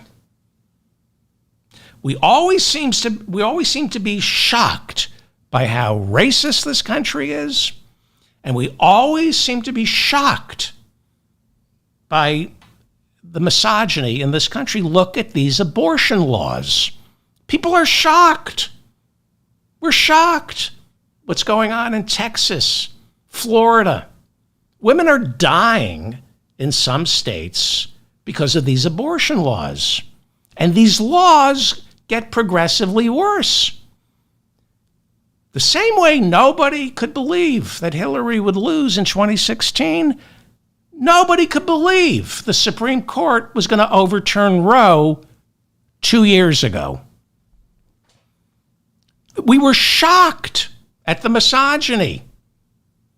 That's why Nancy Pelosi never bothered to codify Roe into law when the Democrats controlled the White House and Congress during the first 2 years of Obama's presidency or the first 2 years of Biden's presidency when she had a chance. Because nobody could imagine the Supreme Court would do such a thing. Same way nobody could imagine that that the Supreme Court is going to reverse same-sex marriage. Unimaginable that they would do that. Well, I'm getting really tired of our cataclysmic failure of imagination. We need to imagine how horrible the Republicans and this Supreme Court truly are. And it pains me to say that we need to imagine how equally horrible too many American voters are, especially in these 3 battleground states. I know we don't want to think about this. We're lazy. We don't want to have to fight that hard every 2 years for our candidates. But nothing is guaranteed. Abortion, not guaranteed. After Roe, same-sex marriage, not guaranteed. It's not. Look what they did with Shelby versus Holder, the Voting Rights Acts of 64 and 65, basically overturned. Nothing is guaranteed. You have to fight for your wins, and then you have to fight to keep those wins. And I'm not casting blame, but we had a chance to codify Roe into law, but if it seemed unnecessary. Nothing is handed to you. And what you do win can be taken away very easily. So I know we all want to watch Kamala Harris and Coach Walsh and say, how can voters not love them? To which I say, how can voters not hate Donald Trump? How is that possible? How is it possible that so many people love this guy? So, is it 2016 all over again? No, but it might smell like it. Have we learned our lesson? I think so. I think we've learned our lesson. But just because Republican voters are way more stupid than Democratic voters, it doesn't mean Democratic voters aren't stupid. Doesn't mean undecided voters aren't stupid. In fact, I'd venture to say if you're still undecided this late in the game, you're too stupid to vote. How could you? I mean, there are undecideds that Kamala Harris has to win over tomorrow night. Our side needs about, what, 80, 85 million voters?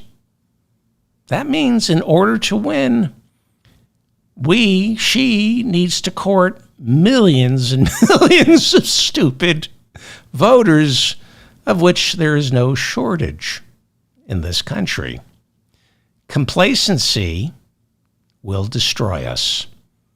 And what some of us have is a complacency born of entitlement, a sense of superiority that screams, how can the American voter not see what I see? I live in Manhattan. So, I mean, I spend my entire life amazed at what people in Staten Island can't see what I see. This is what is keeping me up. Now, get out your calculator. Okay? Leonard is coming up. I'm sorry to keep everybody waiting. I know you're all waiting for my nephew, Leonard. But Hillary lost the blue wall in 2016. And it wasn't as tight as we like to believe. We like to say, 100,000 votes, if they had gone the other way, she would have been president. But let's break that down, given what I just explained about the Republican Libertarian Coalition and the Democratic Party, Green Party coalition. Let's break that down, okay? Remember, Gary Johnson will not be siphoning votes away from Donald Trump. Okay. This is this is going to upset you. In Michigan, Hillary lost by 0.3 of a percentage point. See the kind of margins we're talking about? That's 11,000 votes. You tell me how a pollster is expected to get that one right. 0.3 of a percentage point. Gary Johnson, the Libertarian, got 173,000 votes in Michigan. Okay? Hillary lost by 11,000. Gary Johnson, the Libertarian, got 173,000 votes in Michigan. Those are 173,000 potential Trump votes this time around, because Libertarians aren't running anyone significant. Gary Johnson got 3.6% of the 2016 vote in Michigan. Jill Stein, Green Party, barely a factor in Michigan. 3.6% of conservatives, libertarians, basically Republicans, who couldn't bring themselves to vote for Donald Trump in Michigan, voted for Gary Johnson. They're not going to vote for Hillary, and they're not going to vote for Kamala Harris. How many of them, 173,000 voters in Michigan, how many of them this time around are staying home? And how many of them secretly hate Kamala because she's black or a woman? Impossible to measure. I can tell you, I was at the Javits Center for Hillary's victory party back in 2016. I was there with Triumph, the incel comic dog. I'm being serious. And I can assure you, we were expecting her to come out to thank everyone, to say she just got the call from Donald Trump, who conceded. It was a landslide. It was going to be a landslide. The defeat that night was staggering, jaw-dropping. For me, it would be like accidentally seeing my father doing gay porn. That's how, out of the question. I was walking around thinking, did I just see my father in gay porn? Now, Trump won Pennsylvania in 2016 by about 60,000 votes.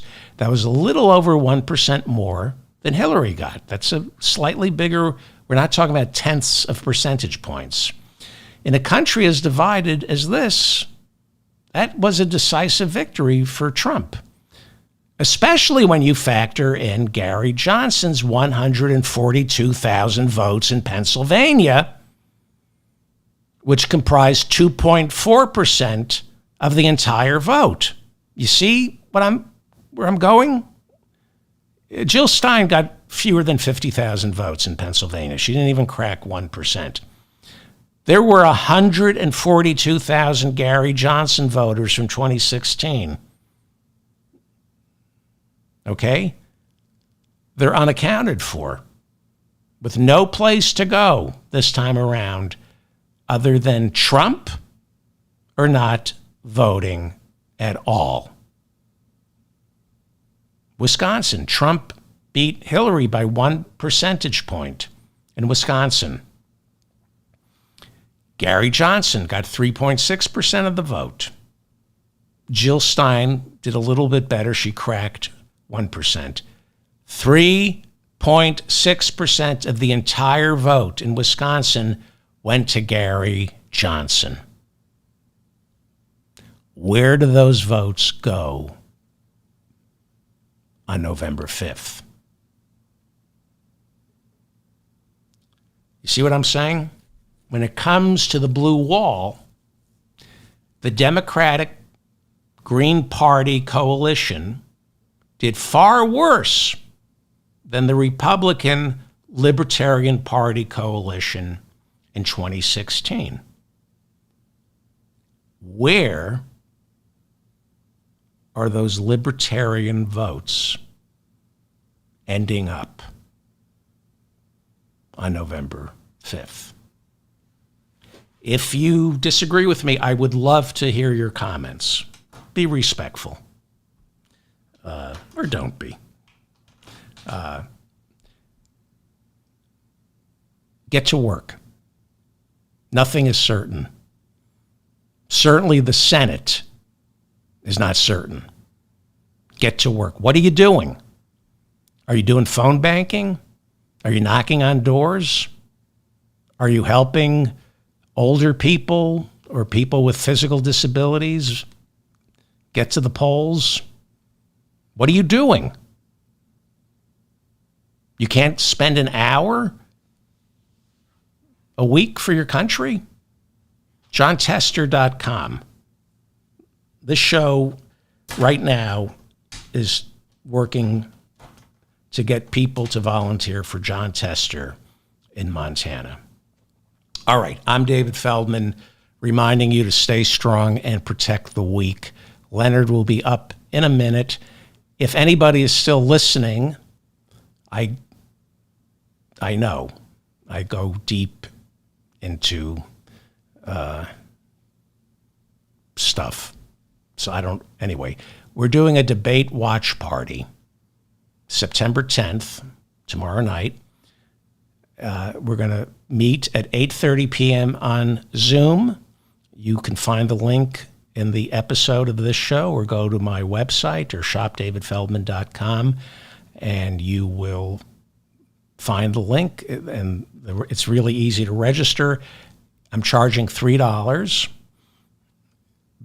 It covers the costs, some of the costs, and it keeps the Russian trolls and the MAGA Republicans out. I've been over that. So you don't have to, just so you understand, because a couple people asked, the credit cards are serviced by PayPal. They're secured and serviced by PayPal. Doesn't mean you have to have an account with PayPal. You just have to give them your credit card. PayPal provides that service for me.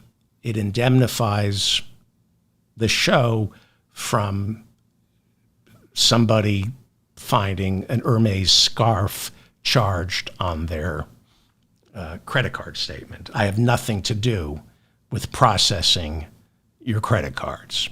It's done by PayPal. All right. And then I'm going to host a audio version of my podcast afterwards. Stick around because my guests will be you, the listener. I don't have any guests. I'm just going to talk to my listeners who came to the debate watch party. If you don't have Zoom and you sign up, there's a phone number. You can listen in and participate via phone, and your cameras will be turned off. You're not going to see, nobody's going to see anybody other than this ugly face and Donald Trump's ugly face and Kamala Harris. That's all. Those will be the only visuals. If you would like a transcript of today's episode, they're free. Go to shopdavidfeldman.com. I will be updating the transcripts over at shopdavidfeldman.com after the watch party. There are only so many hours in the day, and those transcripts are free. because of people who buy stuff over at Shop David Feldman, like the T-shirt, the Still a Democrat T-shirt, the worst case scenario map, where I show you that all Kamala Harris has to do is win the blue wall, and she's good to go. They do great work, this company. They really do. This is Genghis Khan. It's Donald Trump as King Khan. Look how great. I have to say, that's pretty good.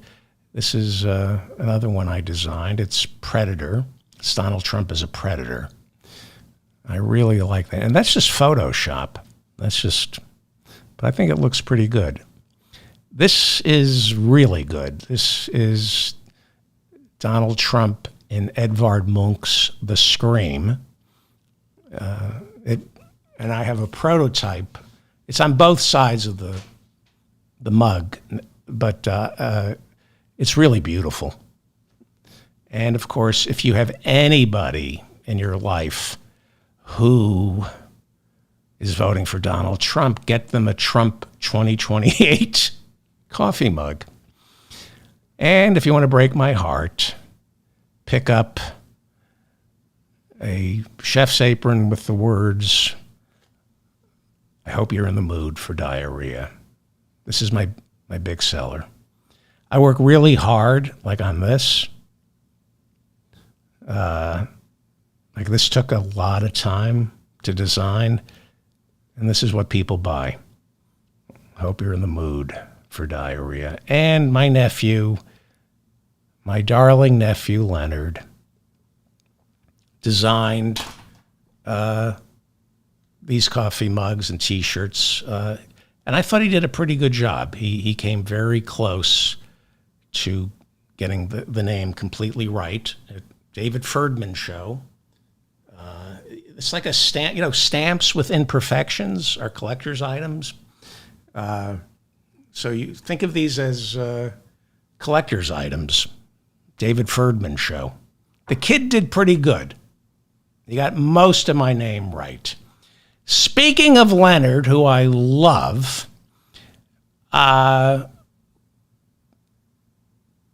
let's do this. Is Leonard ready? Leonard, is Leonard here? What's going on here?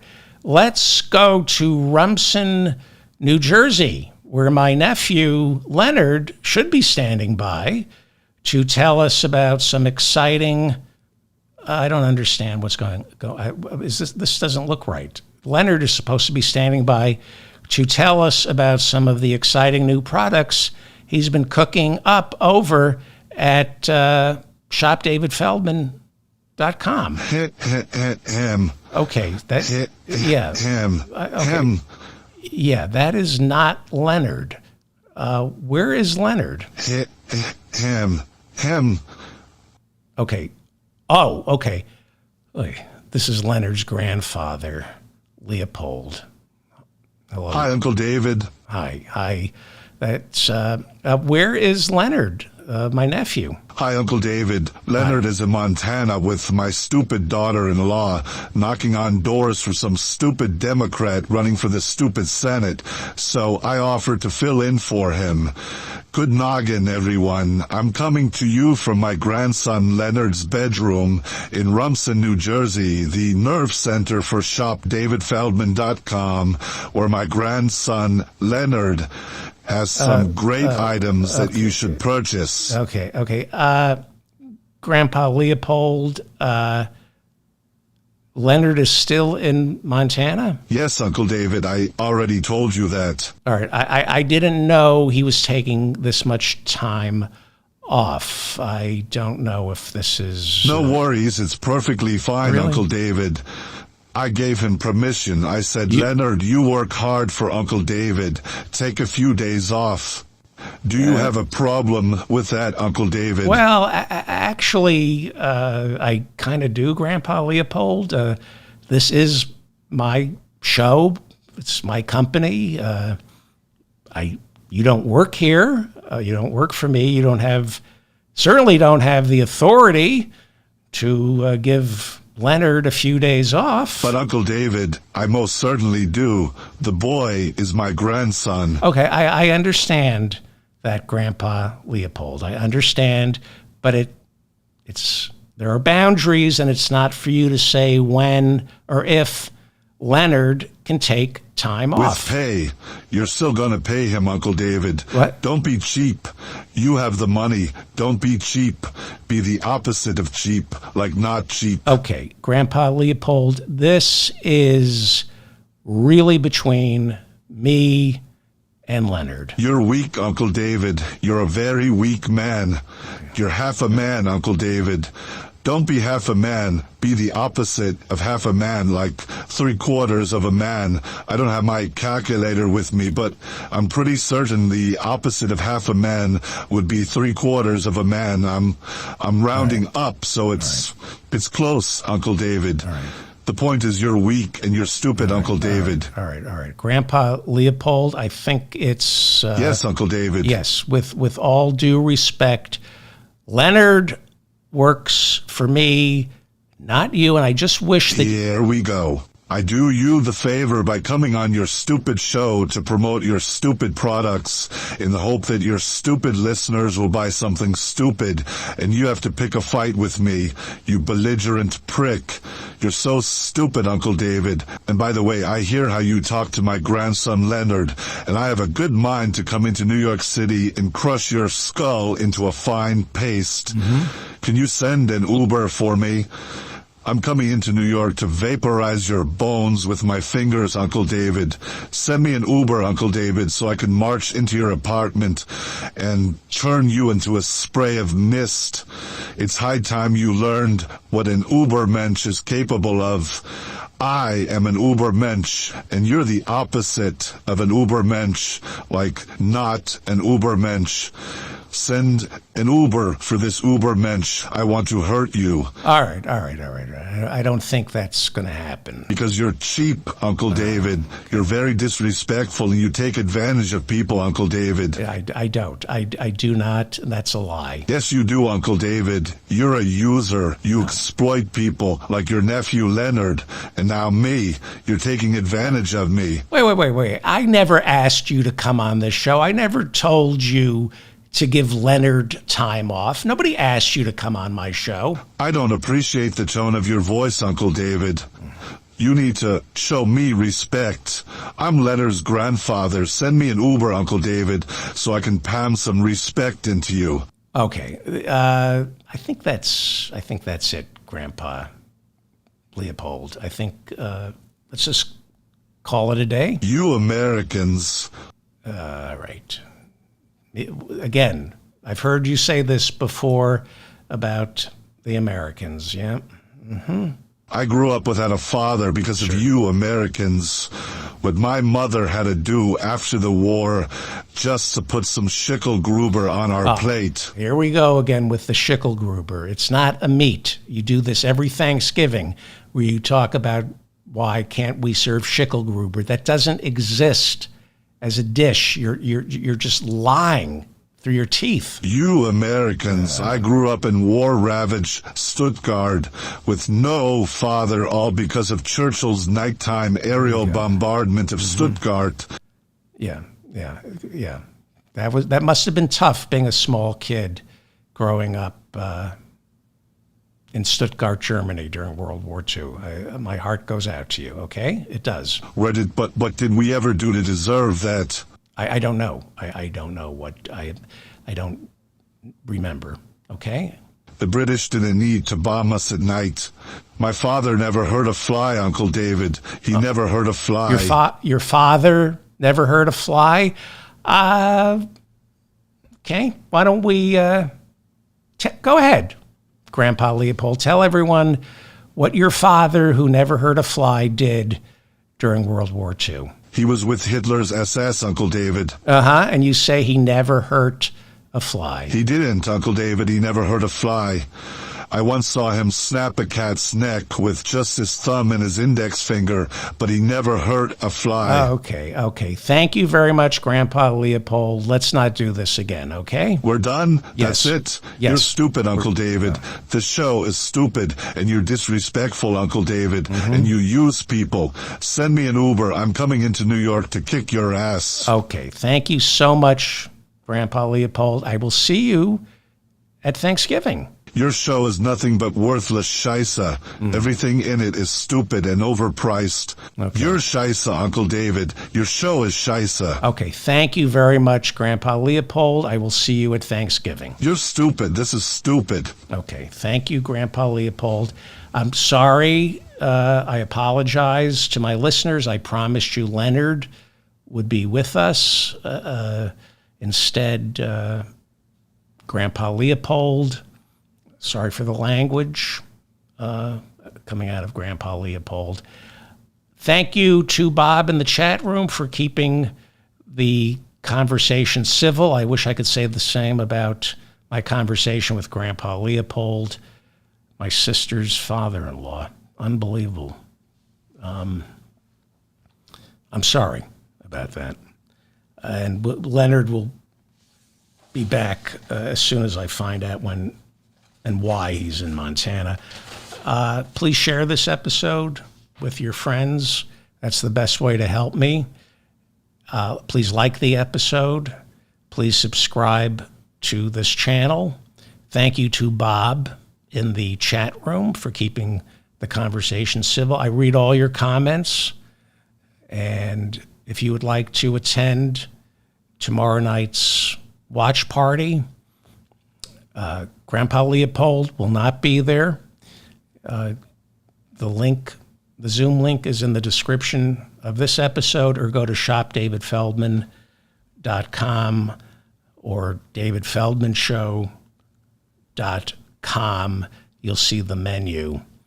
Oh my God, the show is more than 2 hours. I'm sorry. Tooth Hurty tomorrow night. I'm doing another show. I'm doing more shows. I'm letting certain things fall through the cracks, but I'm doing more shows in the lead up to the election. 2:30 Eastern tomorrow. Okay. Is anybody still here? Thank you if anybody's stuck around for this 2:30 a.m. Eastern tomorrow. Thank you.